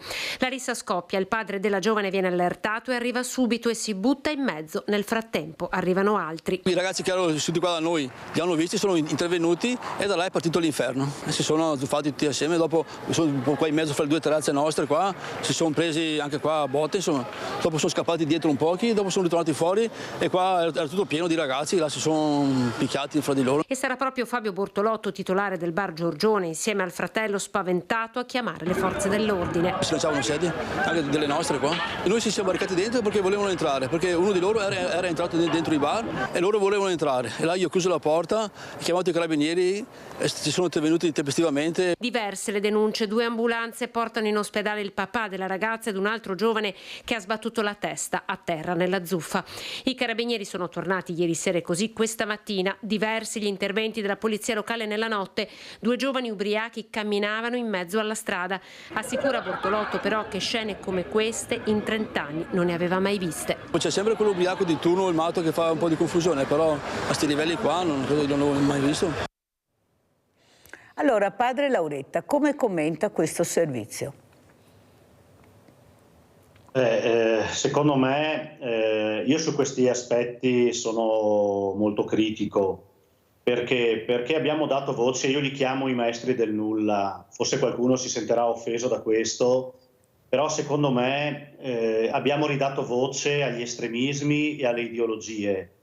E quindi abbiamo rotto quel patto educativo che una volta c'era tra le istituzioni, tra la famiglia, che in parte l'abbiamo distrutta, la scuola, che in parte l'abbiamo distrutta, la Chiesa che vive la sua crisi, la politica che è assente, completamente assente, Ecco, quando le massime istituzioni tra di loro non dialogano più, non sono capaci di costruire insieme, quando lasci la gente allo stato brado, la gente vive allo stato brado, c'è poco da fare. Possiamo fare tanti discorsi, ma la mancanza di discrezione, la mancanza di linee comuni, io dico anche la mancanza di regole, c'è poco da fare. L'umanità ha bisogno, la convivenza sociale ha bisogno delle regole. Ha bisogno regole condivise, regole comuni, ma le regole ci vogliono. Quando critichiamo le regole, quando le regole diciamo che sono solo oppressive, quando cerchi di risolvere il problema c'è qualcuno che subito starnazza e punta il dito, allora dobbiamo accettare, vogliamo tutti liberi, va bene, tutti liberi, però dobbiamo accettare anche le conseguenze di questo. Ecco, certo che c'è la libertà, ma la libertà richiede anche la responsabilità. Tutti i diritti, sì, i diritti certo, ma ci vogliono anche i doveri. Se non ci sono i doveri, queste sono le conseguenze, dobbiamo allora accettarle. Io dico, vogliamo così, bene, però dobbiamo accettare le conseguenze. E invece si vogliono i principi, però i principi senza le conseguenze, ma nella vita, nella natura umana non funziona così. Padre Lauretta, però non le sembra che questi ragazzi non abbiano degli esempi che li possono portare ad avere una riflessione prima di agire? Perché noi basta vedere in Parlamento cosa succede. Non vediamo forse le risse in Parlamento? E non sono due persone che si mettono le mani addosso, si picchiano. Poi c'è il gruppo che arriva. Le guerre. Guardate che messaggio, i ragazzi stanno urlando che vogliono pace, che vogliono ambiente pulito, sono loro che ci mettono la faccia. Io non vedo i diversamente giovani che ci mettono la faccia per un ambiente migliore, anzi vengono criticati dai diversamente giovani, perché a volte fanno degli atti estremi, rimediabili, dico io, perché poi rimediano, pagano anche di tasca loro per far capire che così non si può andare avanti. Allora perché ci dimentichiamo di quelle risse e guardiamo questa rissa? Perché l'esempio che hanno avuto qual è? Le guerre che esempio sono che questi ragazzi? Non le sembra che forse questi ragazzi si stanno ribellando a un sistema che non li capisce? A un sistema che loro proprio con questa anche aggressività stanno combattendo? È vero, nella maniera sbagliata, ma che altra maniera hanno per essere ascoltati? Cosa offriamo loro quando escono da casa? Lo spritz? La movida? Cos'è che si offre a questo ragazzo che magari senza saperlo, prima si parlava col professore Dalla Giuana, con le applicazioni tecniche di una volta, che capivi la creatività che poteva avere questo ragazzo o questa ragazza e già era un indirizzo. Cioè, cos'è che offriamo al ragazzino che magari ha spacciato una bustina, due, perché si è trovato nel sistema quando esce dal carcere minorile? Chi è che lo prende per mano e lo accompagna a un percorso migliore se non c'è la famiglia? Perché non tutti hanno la fortuna di avere la famiglia e non c'è un'istituzione che ha capito l'importanza di accompagnarlo fuori, non dentro, quando esce. E perché dentro? E perché non li facciamo lavorare, fare sport questi ragazzi?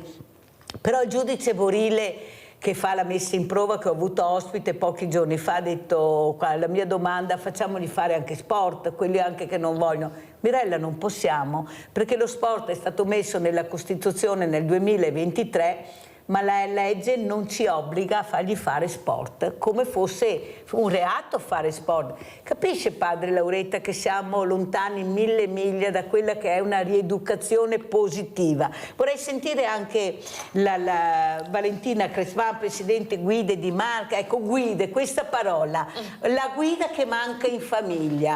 A scuola faccio fatica perché i professori sono impauriti, sono con le spalle al muro. Questi genitori che non sono una guida, non si riesce a capire benissimo cosa vogliono fare, dove vogliono arrivare con questi ragazzi. Anche cosa vede, ecco, come guida? Adesso non le rispondo tanto da guida, ma da mamma di 3 ragazzi. E a mio avviso quello che vedo, la differenza che vedo rispetto a quando ero adolescente io, è che mancano sicuramente luoghi di aggregazione, dove fare aggregazione sana.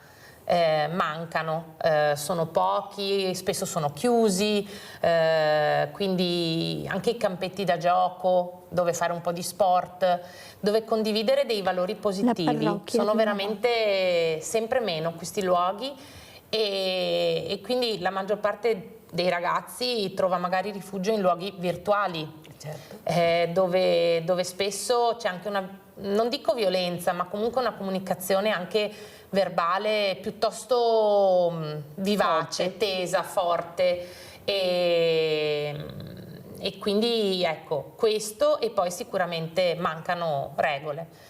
Le regole sono scomode, però come ha detto il padre, ma lei mette una regola quando questi ragazzi... Metto le regole, sì, perciò è una guida, vede che è una guida all'interno della casa, sì, c'è una persona che guida questi atteggiamenti, questi comportamenti, se sono buoni si premiano, se sono cattivi bisogna punire, non c'è niente da fare. Le prime regole le diamo noi adulti, come ci comportiamo è fondamentale, perché più che le parole appunto conta l'agire.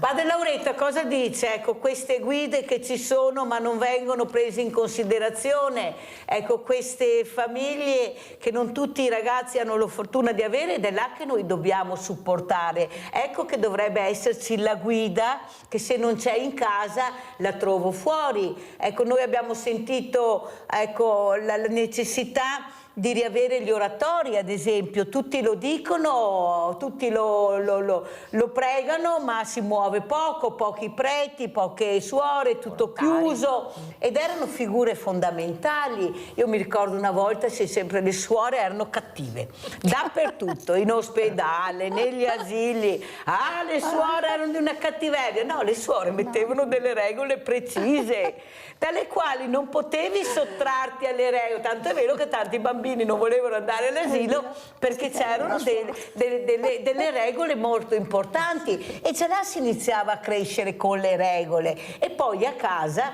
anche se non avevano niente, famiglia numerosa, sapevano fare i genitori. Adesso con un figlio sento dire non riesco a fare il genitore, ma è proprio così difficile fare il genitore? Padre Lauretta, lei cosa sente, cosa vede dal suo importante osservatorio?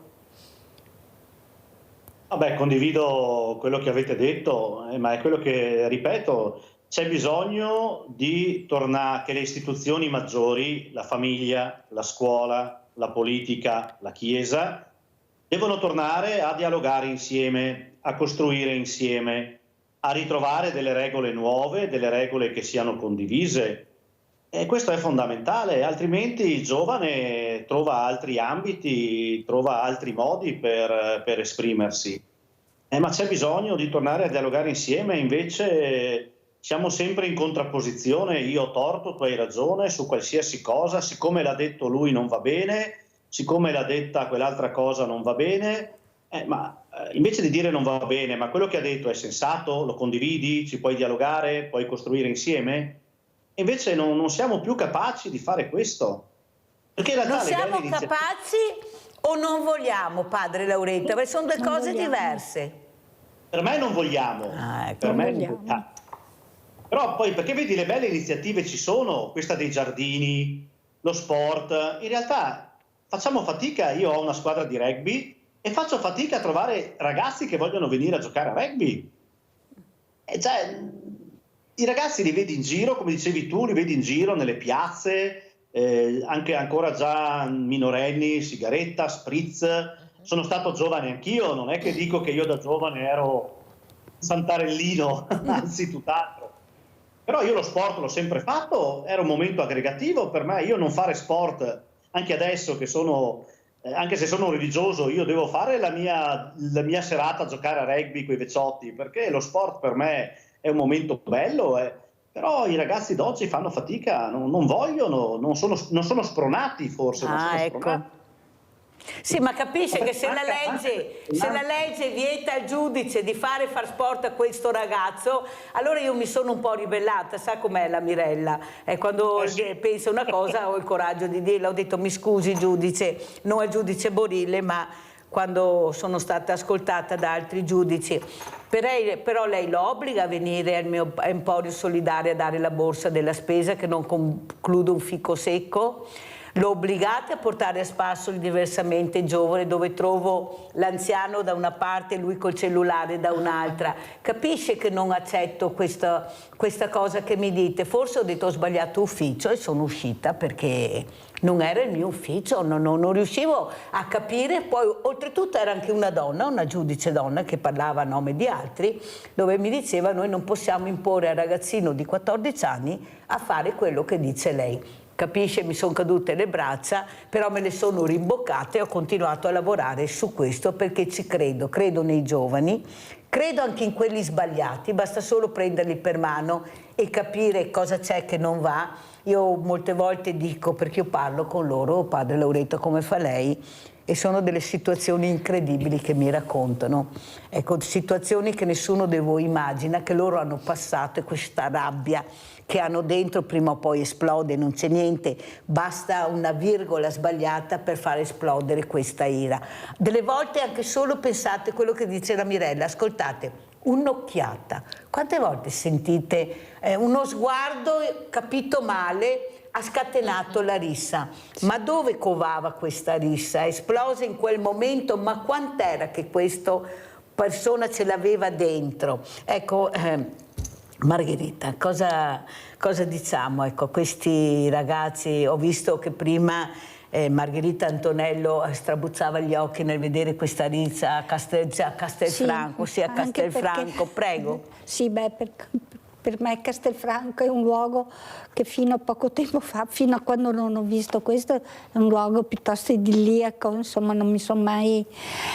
Però dico, vediamo che purtroppo credo che abbiamo incamerato tanta amarezza, tanta sfiducia, tanta rabbia, per cui si arriva a un certo punto che si fa il passo e si rompe la normalità. Quello che non si rompe è la bellezza, mai, bisogna sempre saperla guardare. Andiamo a vedere questi giardini svelati, secondo video, e poi lo commentiamo.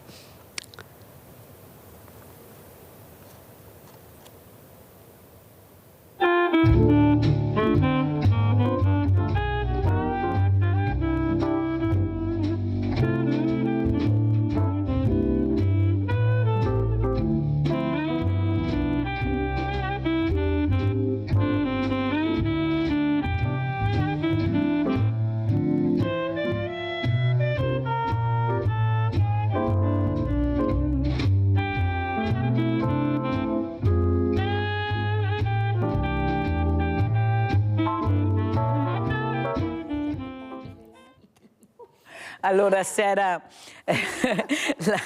Margherita Antonello che commentava questo video perché le piaceva tantissimo questo più dell'altro, ma noi facciamo vedere anche la partenza, perché è dalla partenza che poi si riesce a capire la bellezza. È che mi entusiasma davvero, perché questo è stato un regalo che mi hanno fatto le guide ieri che siamo andati in conferenza stampa, me lo sono vista lì. Cosa c'è in programma prossimamente allora? Allora, prossimamente ci sono, ci sono 2 giardini nuovi rispetto a che si aggiungono agli altri, per cui chi viene a questi 2 giardini nuovi. Quando? Allora il 12 e il 13 ottobre, cioè sabato, questo fine settimana, sabato e domenica. Quello che io mi permetto di aggiungere un attimo, Mirella, è annunciare, perché dire che da quest'anno c'è stato un avvicinamento anche alle persone, proprio dato che abbiamo parlato di sofferenza, di questo, alle persone che hanno delle disabilità, e che io ho voluto cominciassimo a coinvolgere nel progetto, perché altrimenti il coinvolgimento sociale non c'è. E io mi rifiuto, ho aspettato 4 edizioni per vedere che il progetto si avviasse, prendesse il via e avesse il suo significato. Però ho proposto a Valentina e alle guide, guardate, facciamo un passo in più da quest'anno, avviciniamoci alle persone che si sentono limitate, che dicono ma io non posso andare. No, non è vero. Iscrivetevi, contattate Valentina e le guide e una soluzione la troviamo, perché faremo dei percorsi magari ad hoc, sì. Dei percorsi ad hoc, in maniera che la persona possa immergersi nella bellezza anche lui, perché non proprio lo rifiuto. Vede Margherita, lei mi apre il cuore, perché non so se voi sapete quanto mi stanno a cuore queste persone. Io ne ho portato via 200 proprio all'isola del deserto. Ecco. Li ho portati alla Gipsoteca Canova.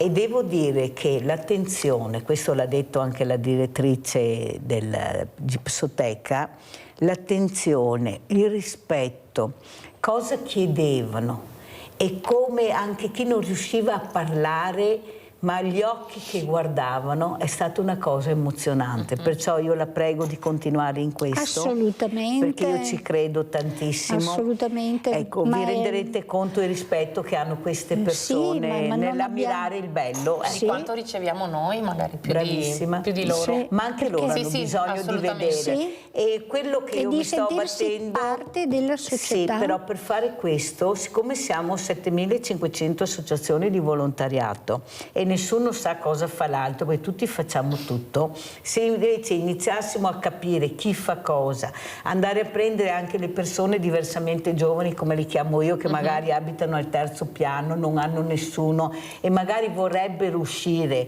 ma come abbiamo sentito la telefonata anche di questa mattina, sono sola, nessuno viene più a trovarmi a casa, perché era questa la telefonata, anche se mi chiedevano da mangiare, però veniva qualcuno a trovarmi, fa capire quanto lontano siamo dal pensiero nostro di unire, di socializzare a quello che qualcuno dovrebbe fare, visto che abbiamo queste associazioni con pulmini, con tutto quello che serve per portare le fragilità a vedere il bello. Cosa dice padre Lauretta? Ma è così faticoso far capire che abbiamo tutto, però non siamo uniti, abbiamo i campanili, lei ne sa cosa vuol dire avere i campanili, quello più alto che svetta sono io, solo io, faccio tutto io, alla fine il cane di 7 padroni muore di fame e troviamo l'anziano abbandonato e solo. Prego padre.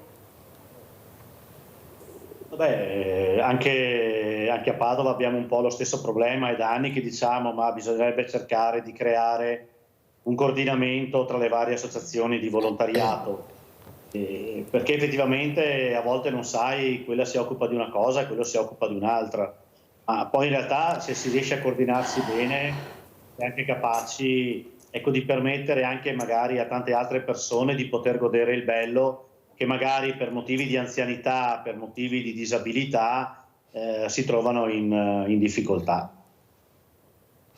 Allora vediamo anche questo libro di Santa Giustina, questa mostra del libro continua, cosa sta facendo padre Lauretta, andiamo a vedere.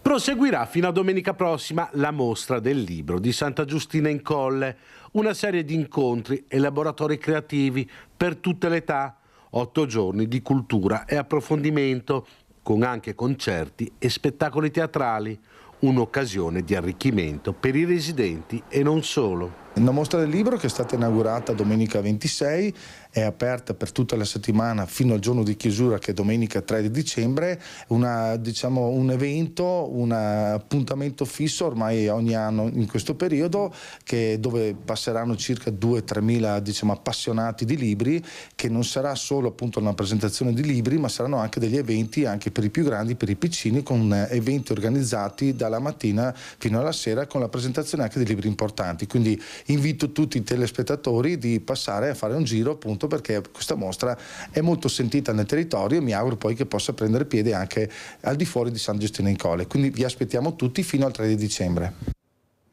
Allora, padre Lauretta, fra poco sarà novembre, però 2024, questa mostra del libro, io credo molto a queste mostre così importanti, a ricominciare a leggere sì, il libro, a sentire il profumo del libro. Cosa dice padre Lauretta? Voce? Adesso la sento. Qui a Santa Giustina a Padova abbiamo una delle biblioteche grandi e importanti della città.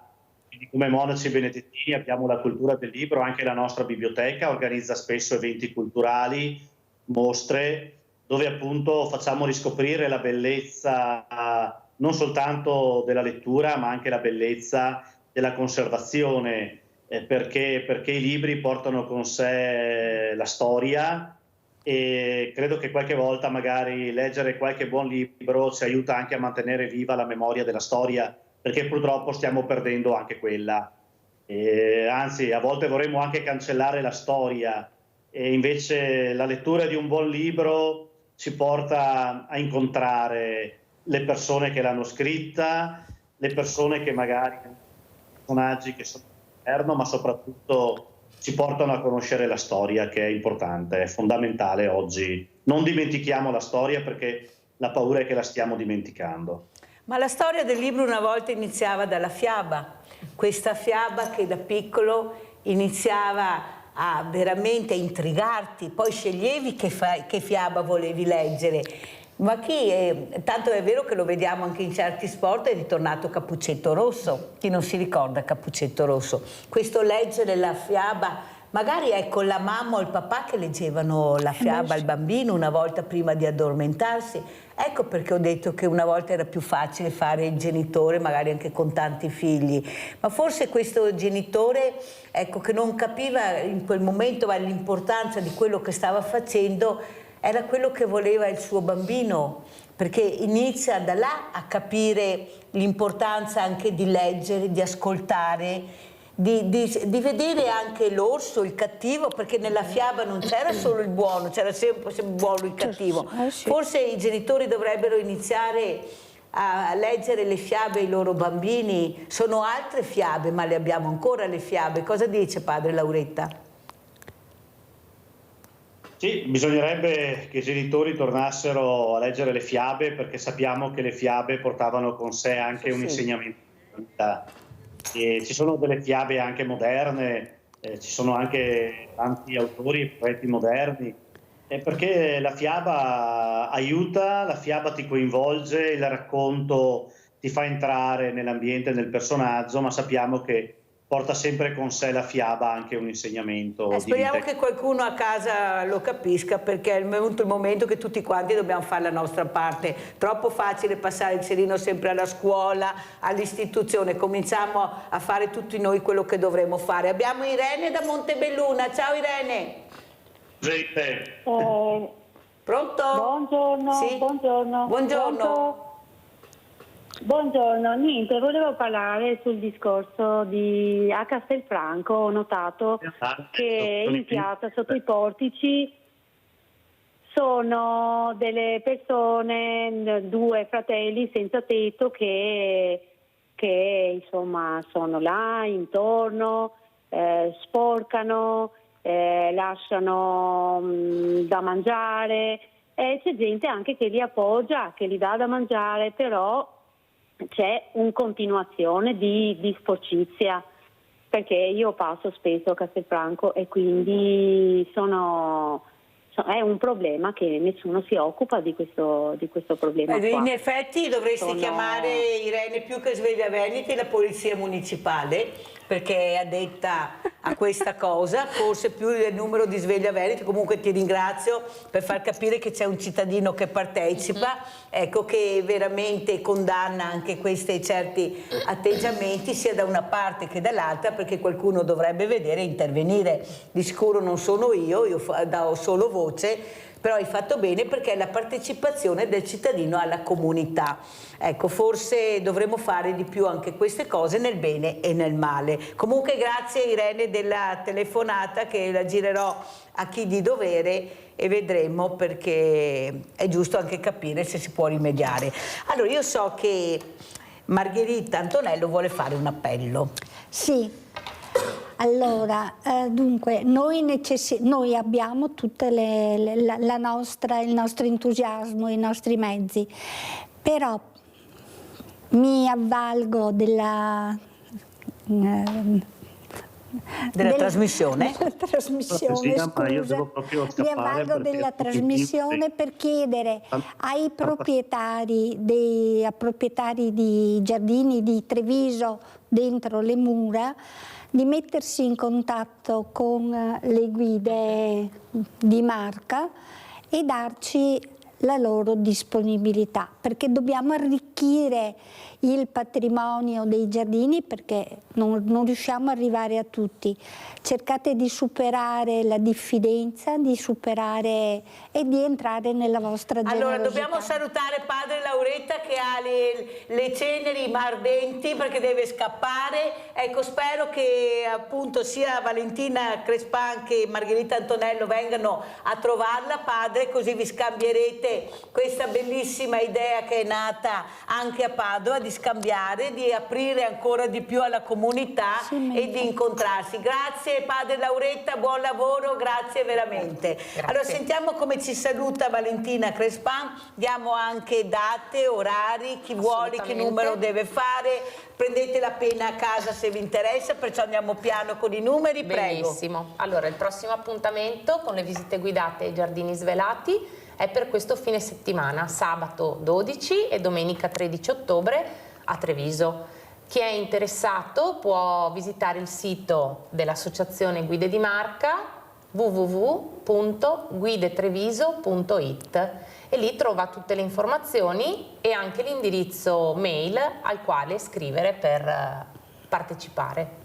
E sentiamo che appello vuole fare invece Valentina Crespan dopo quello di Margherita Antonello. Abbraccio ovviamente quello di Margherita, rivolgendomi a chi ha dei giardini in centro storico e vuole entrare a far parte di questo gruppo nutrito appunto di appassionati, e poi all'istituzione comunale che continui ad appoggiarci come sta facendo e ci dà già mi sembra che ci sia un ottimo assessore alla cultura. Sì, assolutamente, la dottoressa De Gregorio veramente ci sostiene, e Banca Prealpi San Biagio che ci supporta appunto per la parte pratica.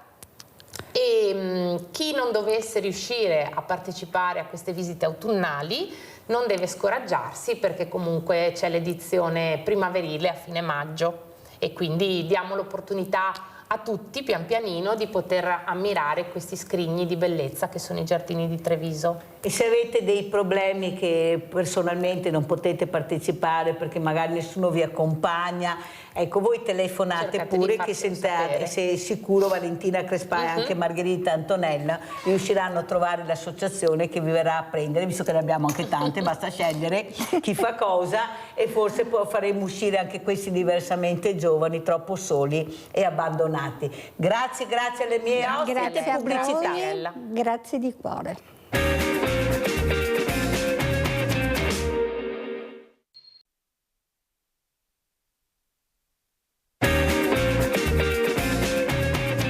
Veramente sono onorata di avere in presenza una donna. Perché? Perché è la direttrice del Parco Naturale Regionale del Fiume Sile, che è la dottoressa Santina Serenella Grande.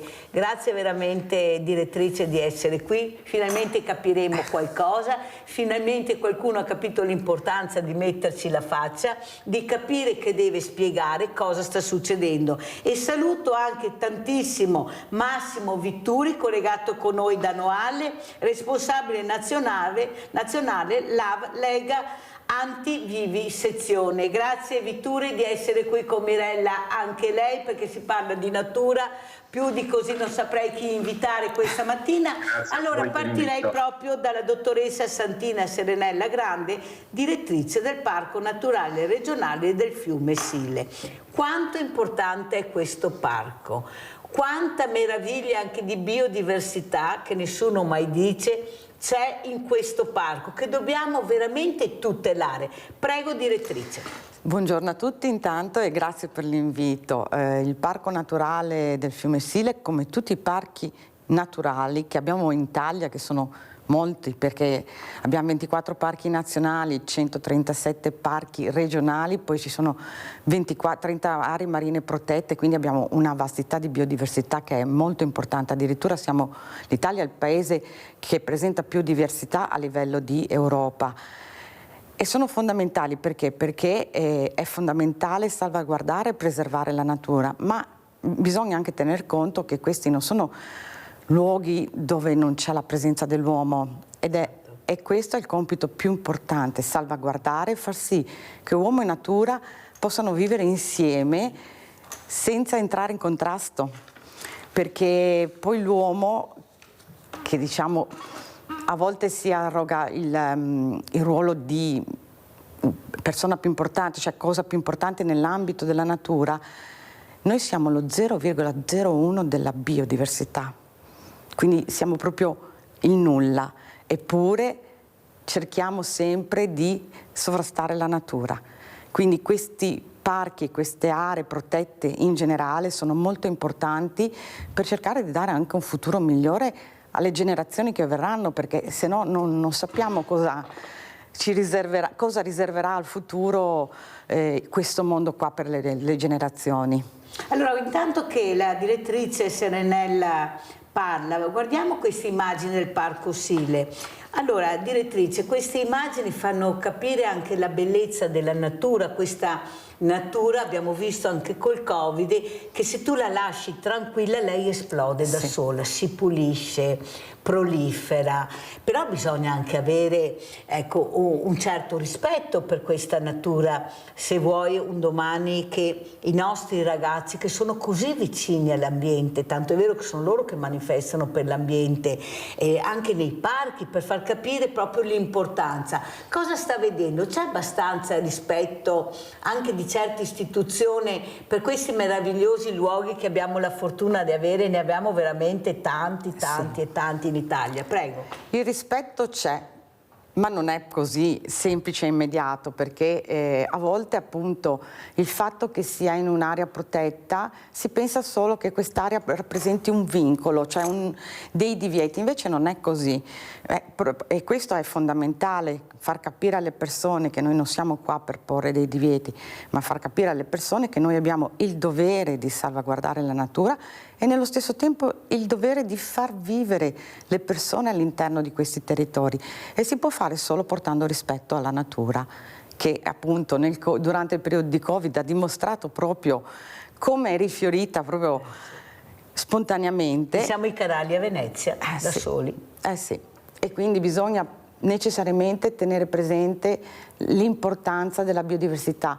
Gli alberi sono fondamentali, l'acqua è un elemento fondamentale, il Parco del Fiume Sile è un parco di acqua, e quindi bisogna cercare in qualche modo di far sì che venga rispettata. È vero, può essere un po' più difficile vivere all'interno di un parco rispetto a vivere in un qualsiasi altro luogo, proprio perché ci sono questi vincoli, ma questi vincoli sono necessari e fondamentali, diversamente non avremo queste realtà.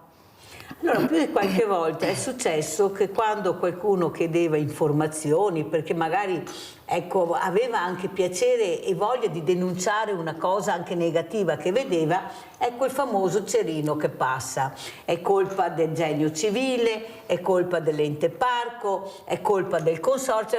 Alla fine questo povero cittadino rimaneva col cerino in mano e si scottava e buttava via il cerino e non avrebbe più denunciato. Non pensi invece che tutti quanti dovremmo sapere chi fa cosa, quali sono le competenze che devono avere, e noi dobbiamo vogliamo saperle, perché anche i consorzi li paghiamo, sono enti che noi, e abbiamo anche piacere di capire cosa fanno. Prego direttrice, sì, cosa vede? La trasparenza è fondamentale, questo senza ombra di dubbio. Io nel mio piccolo, perché poi io posso parlare per me. Da quant'è direttrice dell'ente parco? Io sono dal 1° settembre, però lavoravo facevo già funzioni da direttrice da 5 anni e mezzo. Ho 20 anni di esperienza nella materia dei parchi e delle aree protette ed è difficile, è vero, avere tutti questi enti, ognuno ha il proprio pezzetto di corto, definiamolo così anche se non è corretto, da salvaguardare, da curare.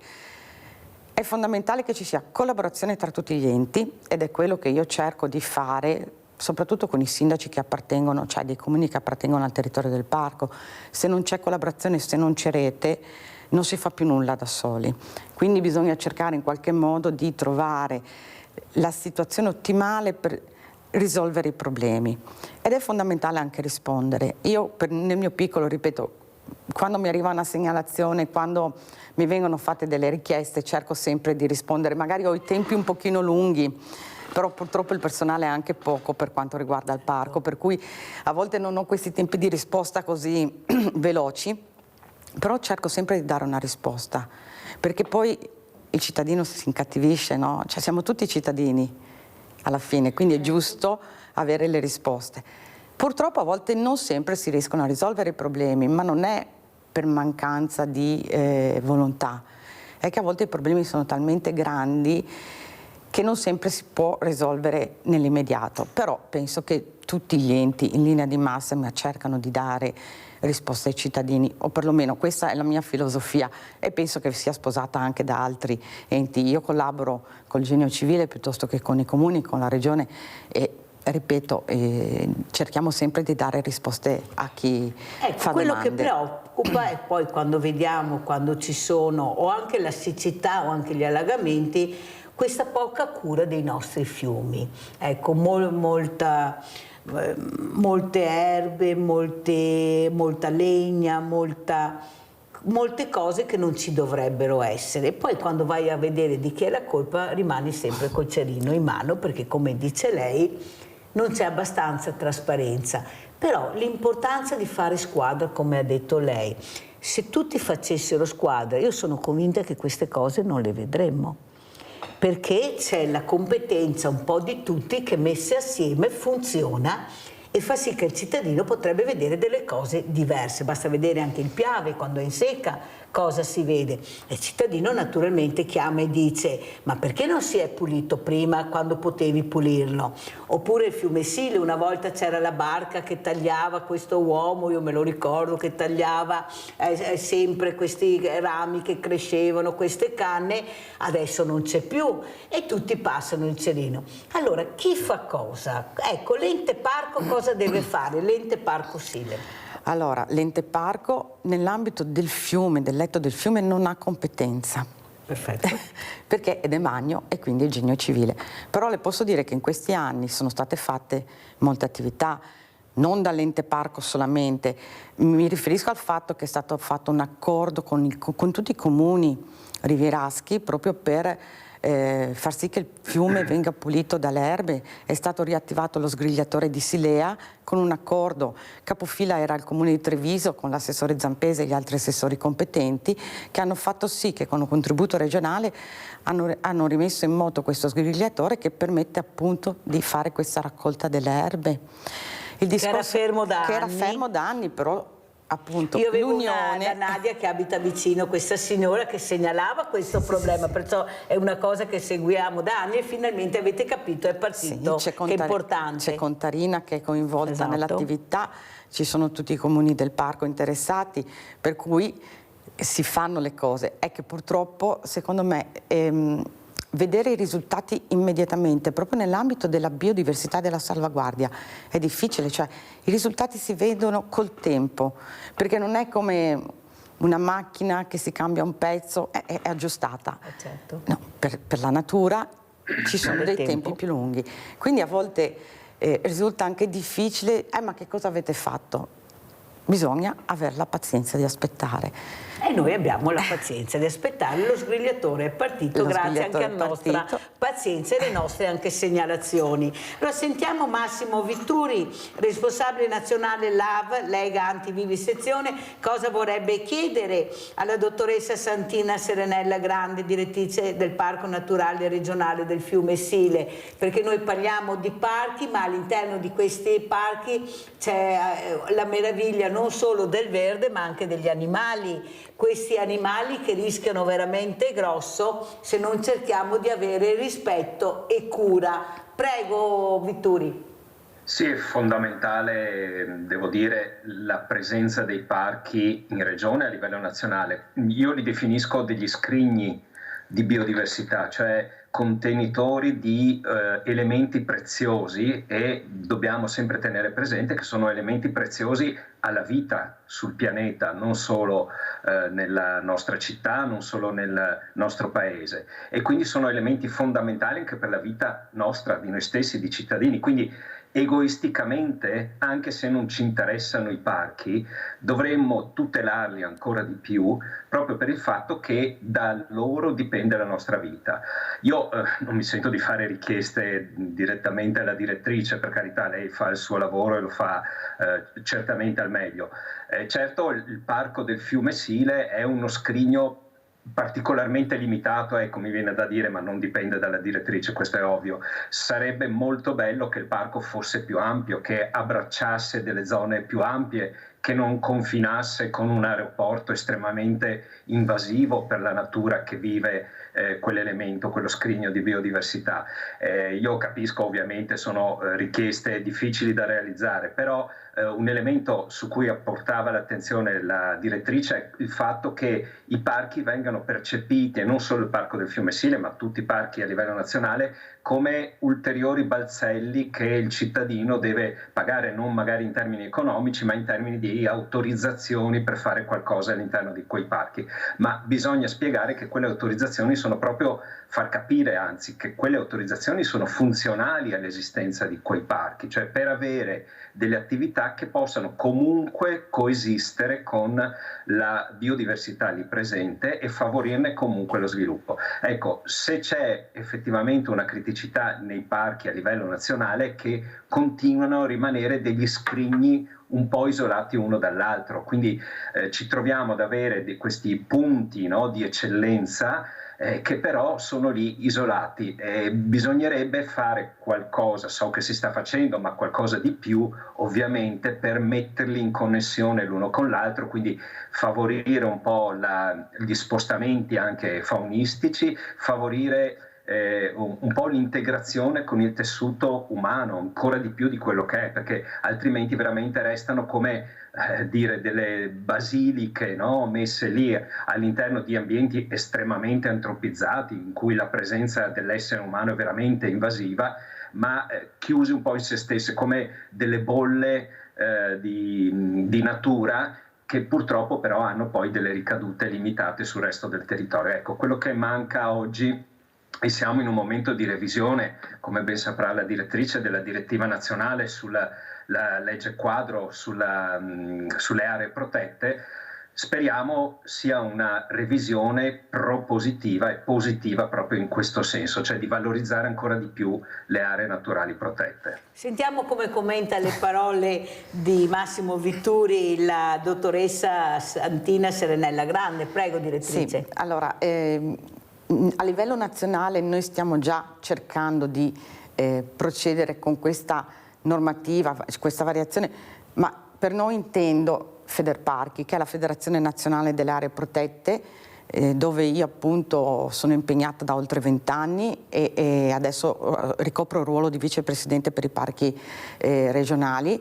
Il nuovo presidente, che è il presidente Santini, che è il presidente del Parco delle Foreste Casentinesi, è molto presente, molto attento a questa modifica della 394, che è la legge quadro dei parchi, e stiamo anche cercando di trovare un incontro con i ministri competenti, perché è vero, il ministro dell'ambiente è il ministro competente per materia, però l'area protetta, cioè la materia delle aree protette, è una materia trasversale perché interessa l'agricoltura, interessa l'ambiente, cioè interessa anche l'urbanistica, per assurdo, anche se sembra una cosa fuori dal contesto, e stiamo proprio cercando di far sì che soprattutto i parchi regionali, perché i parchi nazionali hanno un contatto diretto con il Ministero, quindi c'è questo trade union, mentre per i parchi regionali, le aree marine protette, le aree riserve eccetera, che sono minori, stiamo cercando di riallacciare i rapporti con il Ministero, tant'è vero che vogliono fare lo stato generale delle aree protette.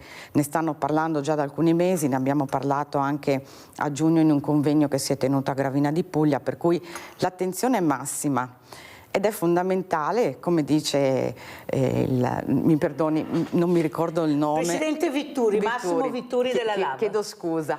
Ed è fondamentale che ci siano questi rapporti tra le aree protette di tutta l'Italia, perché poi questi incontri, questi convegni, questi eventi che si realizzano, che qualcuno può pensare che siano giusto per fare una gita, no, non è così.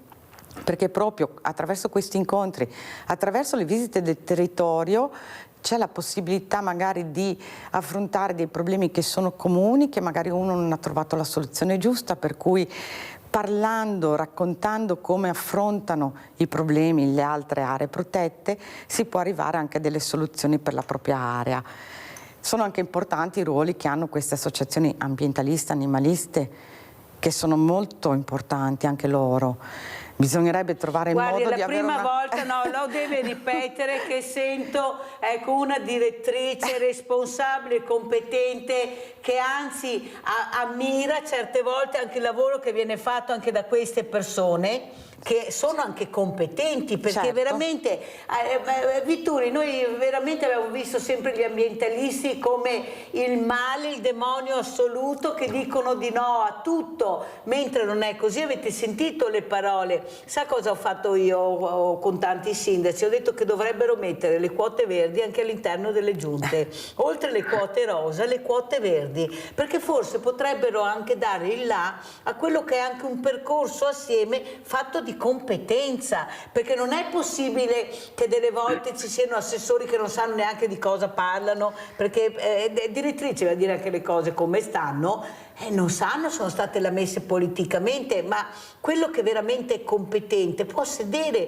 può dare anche un qualcosa di aiuto, di contributo. Cosa dice, direttrice? Ma sicuramente sì, tutte le competenze sono fondamentali. Verde, rosa, cioè bisogna avere persone competenti, soprattutto nell'ambito di queste aree, perché io dico sempre che l'area protetta non è un'amministrazione pubblica sui generis, è molto particolare, deve affrontare problemi, non che le altre non ne abbiano, ma problemi molto differenti rispetto alle altre amministrazioni, quindi è fondamentale che ci siano persone competenti e anche, ripeto, le associazioni si potrebbero realizzare delle convenzioni, delle collaborazioni che secondo me, se si va a braccetto insieme, no, si può raggiungere l'obiettivo senza doversi scontrare sempre, perché poi appunto il mondo delle associazioni viene visto come il mondo dello scontro, ma secondo me anche quelle sono importanti, cioè anche queste associazioni sono importanti e possono fare la differenza nell'ambito delle aree protette. Anche perché una critica costruttiva può fare anche qualcosa di buono, non è detto perché è una critica che non deve essere costruttiva. Sentiamo Massimo Vitturi, cos'è che ti preoccupa più di tutto in questo momento? Noi abbiamo visto questi allagamenti, abbiamo sentito anche che è colpa delle nutrie se è successo quello che è successo, poi abbiamo i lupi, abbiamo gli orsi, la parola che si sente spesso: bisogna uccidere, bisogna diminuire la specie, sono diventati troppi. Qual è la realtà, Massimo Vitturi? Ma, visto che parliamo di parchi, io mi trasferirei in un parco nazionale ed è un'eccellenza che abbiamo qui in Veneto, il Parco Nazionale delle Dolomiti Bellunesi. È un parco relativamente recente come istituzione, perché risale agli anni 90, i primi anni 90, però quel parco è un'eccellenza a livello nazionale e questo me la sento di poterla dire con tutta tranquillità, perché è un parco che nel 2023 è riuscito ad ottenere l'obiettivo di predazioni zero. Cosa significa questo? Parliamo di lupo, quello che accennava Mirella, appunto, no? È un tema del quale si sente molto parlare, spesso a sproposito, anzi soprattutto a sproposito a livello nazionale, perché il lupo è vero che può rappresentare un problema per gli allevatori, ma per quegli allevatori che non utilizzano i sistemi di prevenzione delle predazioni, perché il parco ha deciso, nonostante la presenza oramai assodata di almeno un branco di lupi oramai da qualche anno e anche molti lupi transfrontalieri, cioè che entrano e escono dal parco, nonostante questa presenza ha deciso di far adottare agli allevatori che gravitano sul suo territorio tutti i sistemi di prevenzione, anche con l'assistenza di un consulente biologo deputato proprio a utilizzare questi sistemi al meglio, sistemi che sono sostanzialmente le recinzioni elettrificate e i cani da guardiania. Ebbene, grazie a questo impegno del parco nel 2023 non ci sono state predazioni all'interno della sua area, e questo è un elemento importante per ricordare che i sistemi per convivere esistono, bisogna però avere la volontà concreta di utilizzarli e anche la volontà politica. A questo poi mi riallaccio per dire che noi come associazione consapevoli, e quindi mi riallaccio a quello che si diceva, la collaborazione con i parchi, ma non solo con i parchi, con le istituzioni in generale, come associazione abbiamo presentato alla Regione Veneto un progetto di informazione rivolto ai sindaci e ai cittadini dei territori occupati dai lupi, proprio per dare le informazioni corrette e favorire una convivenza pacifica con questa specie, e quindi dare tutte quelle informazioni che vanno un po' a fare pulizia di tutti i preconcetti che esistono nei confronti del lupo, che è pericoloso nei confronti delle persone, cosa che è dimostrato non essere reale, ma anche per dare tutte quelle indicazioni per favorire, quindi per evitare possibili incidenti. Purtroppo, nonostante il nostro impegno, sostenuto anche dal prefetto di Vicenza per quanto riguarda l'area dell'altopiano dei 7 comuni, che è molto interessato dalle predazioni dei lupi, ecco, nonostante il nostro interesse, il nostro aver proposto alla Regione Veneto, nella persona dell'assessore Corazzari, questo progetto, a oggi non riusciamo ad ottenere neppure una risposta dalla Regione Veneto se poter procedere con questo progetto, che parla solamente di informazione, quindi informazione ovviamente curata da biologi, zoologi, quindi scienziati che lavorano sul lupo. Ecco, questo dimostra un po' che a volte le associazioni vogliono anche fare cose utili, ma purtroppo poi non ricevono una risposta dalle istituzioni per motivi, mi viene da pensare, di carattere politico più che concreto. Grazie Massimo per avere il coraggio anche di dire le cose come stanno, poi ognuno fa le proprie riflessioni a casa, però è importante anche capire che ci sono persone che si stanno muovendo per un bene comune. Questa è come con l'informazione. Come commenta, direttrice? Ecco, questo cercare invece di unirsi, di capire, di cercare tutti assieme di migliorare e capire quello che si deve fare e quello che non si deve fare. Ma guardi, come le ho detto prima, secondo me la collaborazione è fondamentale. Da soli non si va da nessuna parte, questo è un dato di fatto, quindi è importante che ci siano anche incontri, come diceva prima Vitturi, proprio per far conoscere, perché poi la paura a volte fa più danni di tutto il resto, no? Cioè il non sapere, il non conoscere, la paura fa danni che potrebbero essere evitati. Il Parco delle Dolomiti del Bellunesi, come ha detto, è un'eccellenza, ma non è l'unico parco, per fortuna, in Italia che ha adottato queste misure nei confronti del lupo. Ci sono altri parchi che hanno appunto predazioni zero. Penso di nuovo al Parco delle Foreste Casentinesi, che lo conosco, ma ci sono anche molti altri parchi. La difficoltà a volte è anche reperire le risorse necessarie, non tanto per i parchi nazionali quanto per le piccole realtà. Però cerchiamo sempre di avere l'occhio rivolto, cioè l'attenzione rivolta alle necessità che si presentano. Noi al momento nel parco non abbiamo, per fortuna, almeno non ho notizia dell'arrivo del lupo. Purtroppo abbiamo le nutrie, che è un fenomeno che è diventato molto grande, però sappiamo che anche all'interno del parco vigono delle regole per cui non possiamo sterminare le nutrie così, perché ci rovinano, no, la palificazione. Ci sono delle regole ben precise che, se non vengono rispettate, poi portano a ulteriori danni, non soltanto a livello della biodiversità ma anche a livello umano, cioè penso anche a volte le difficoltà delle persone che devono svolgere queste attività, che rischiano di trovarsi magari con una denuncia penale per non aver prestato l'attenzione adeguata, per un minimo, cioè una minima cosa che magari è sfuggita, ma non per cattiveria o per incompetenza, perché comunque l'iter è sempre molto grave, ecco. Quindi bisogna prestare attenzione, io ripeto, è da quando sono qua che cerco di fare rete e collaborazione, perché se non si va sul territorio, se non si vede la realtà, non si può comprendere. Però c'è anche un però, che abbiamo la fortuna di avere a disposizione anche degli strumenti che ci permetterebbero di essere più in sicurezza. Ad esempio, penso a una buona segnaletica.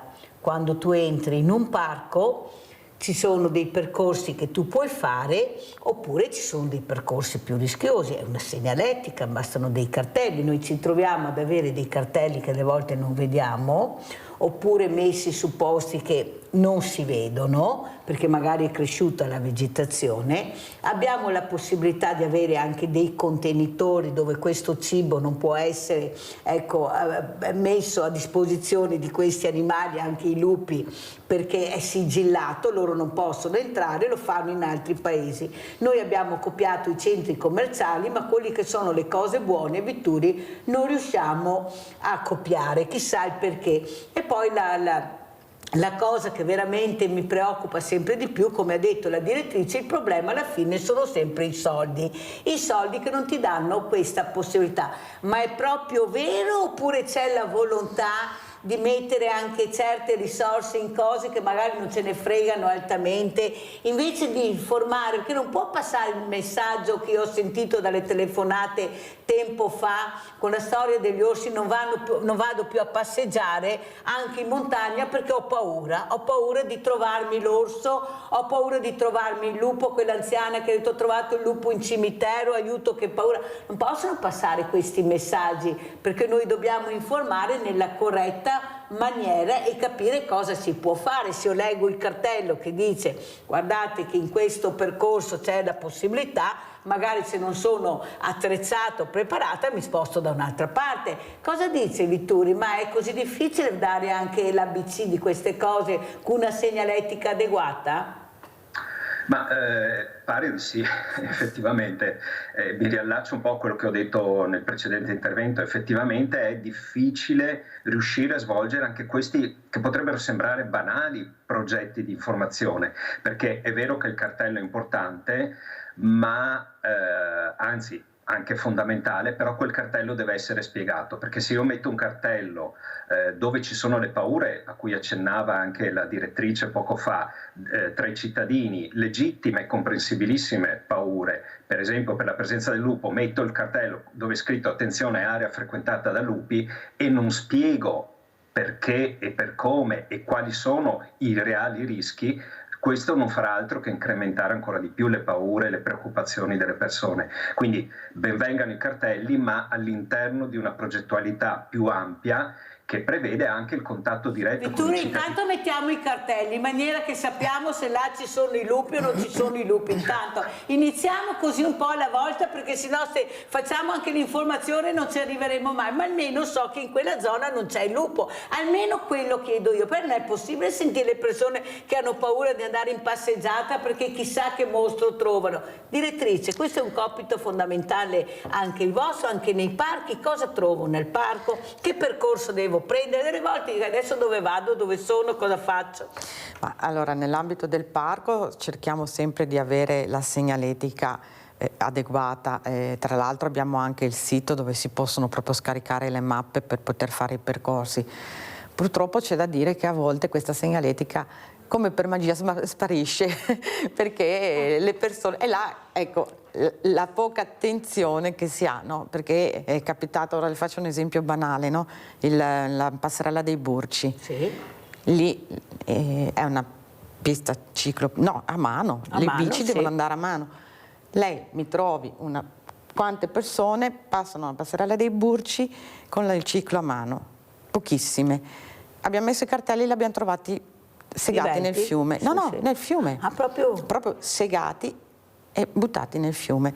Se a volte andiamo a fare sopralluoghi a dire per cortesia scendete dalla bici, cioè, ci sentiamo dire che male faccio? Sì. Faccio peggio con i tacchetti, ma se questo è un ponte dove tu devi andare a piedi, rispetta, perché questo non è il rispetto nella struttura, è il rispetto nei confronti delle altre persone che ci sono.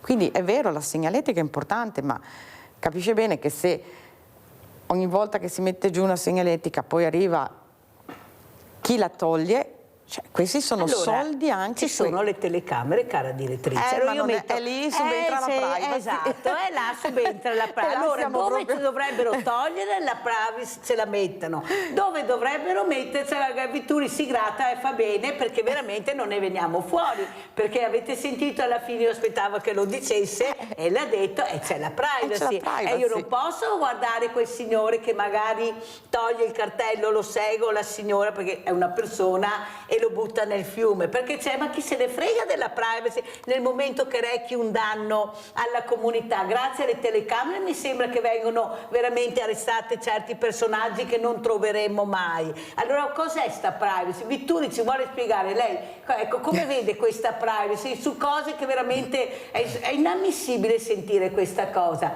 C'è uno che commette reato, io lo posso veramente vedere grazie alla telecamera, però c'è la privacy, non posso mica farlo. Cioè, Vitturi, è tutto da dire qui, prego. Sì, chiaramente la norma che tutela la privacy, come tante norme, ha dei lati positivi perché sono innegabili, dall'altra ovviamente richiede cautela, ecco, diciamo così. È chiaro che se ci sono delle indagini giudiziarie, le immagini possono essere acquisite, quindi all'interno di un procedimento giudiziario. Io penso semplicemente che la violazione a cui faceva riferimento la direttrice, la presenza della bicicletta potrebbe essere una violazione amministrativa, una multa per capirci, ammesso che ci sia, non lo so, ammetto la mia ignoranza. Certo, il segare quel cartello è il danneggiamento di una proprietà, di un bene pubblico,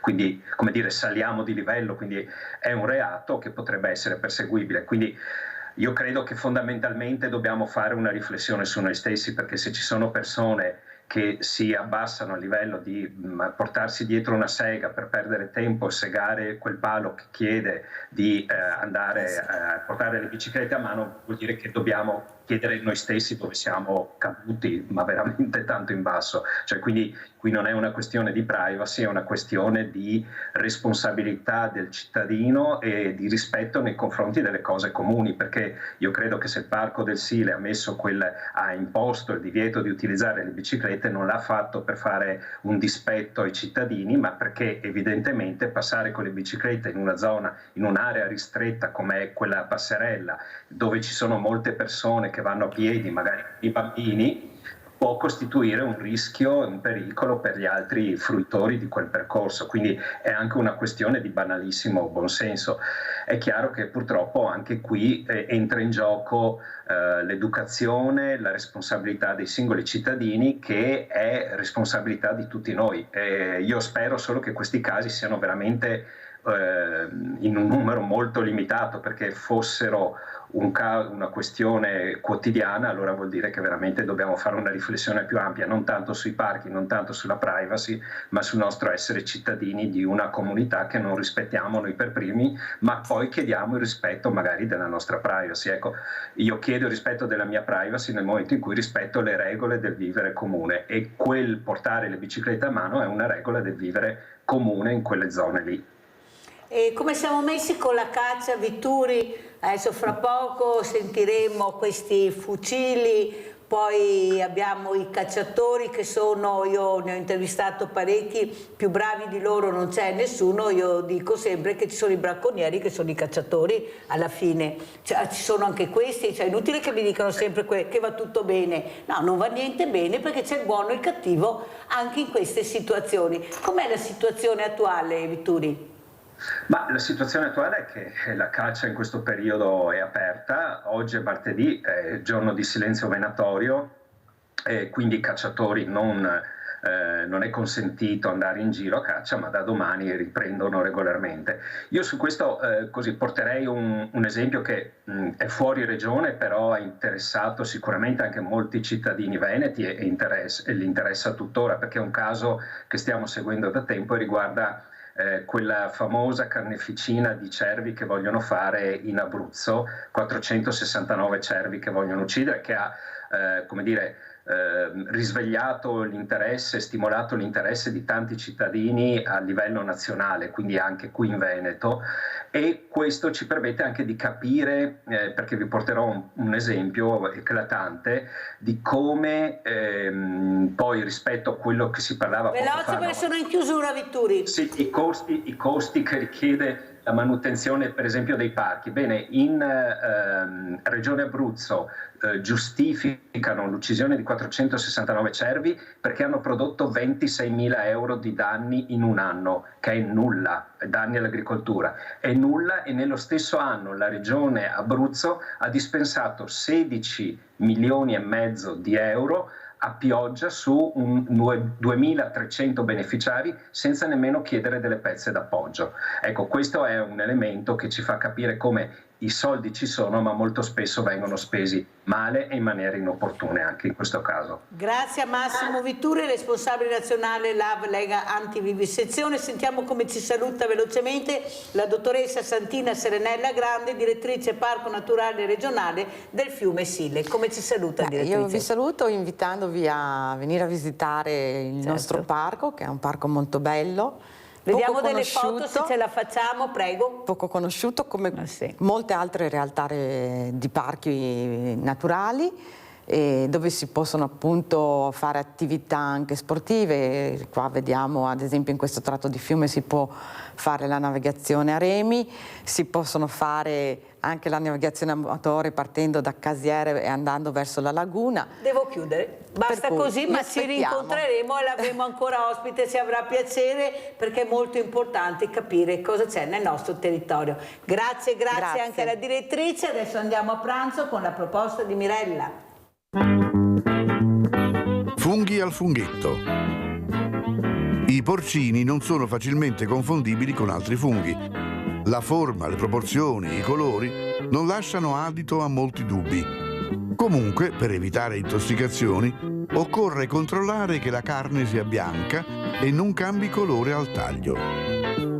Ingredienti per 4 persone: 320 g di porcini, uno spicchio di aglio, un ciuffo di prezzemolo, origano fresco, olio extravergine di oliva, sale.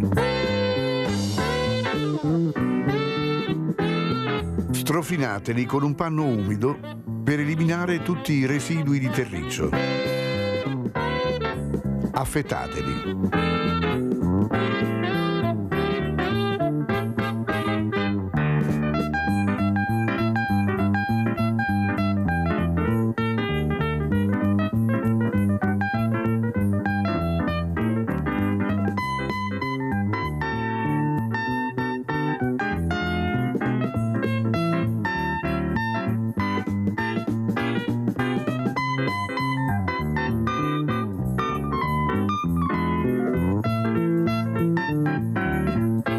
Preparate un trito di aglio e prezzemolo.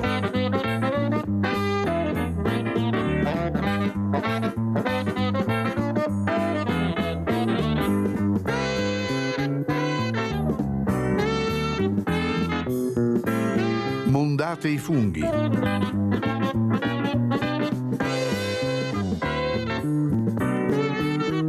In una padella con un filo di olio ponete a rosolare il trito di aglio e prezzemolo.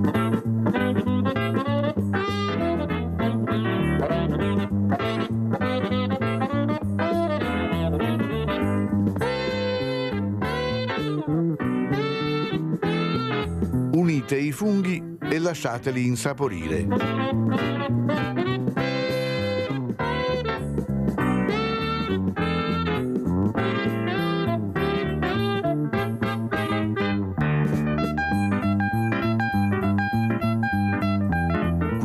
Salate.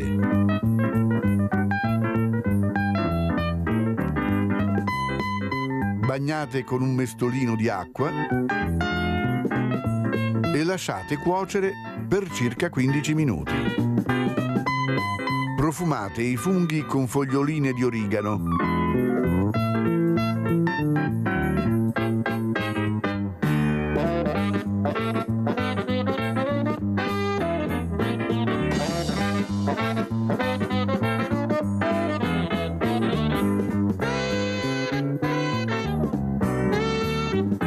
Serviteli e buon appetito!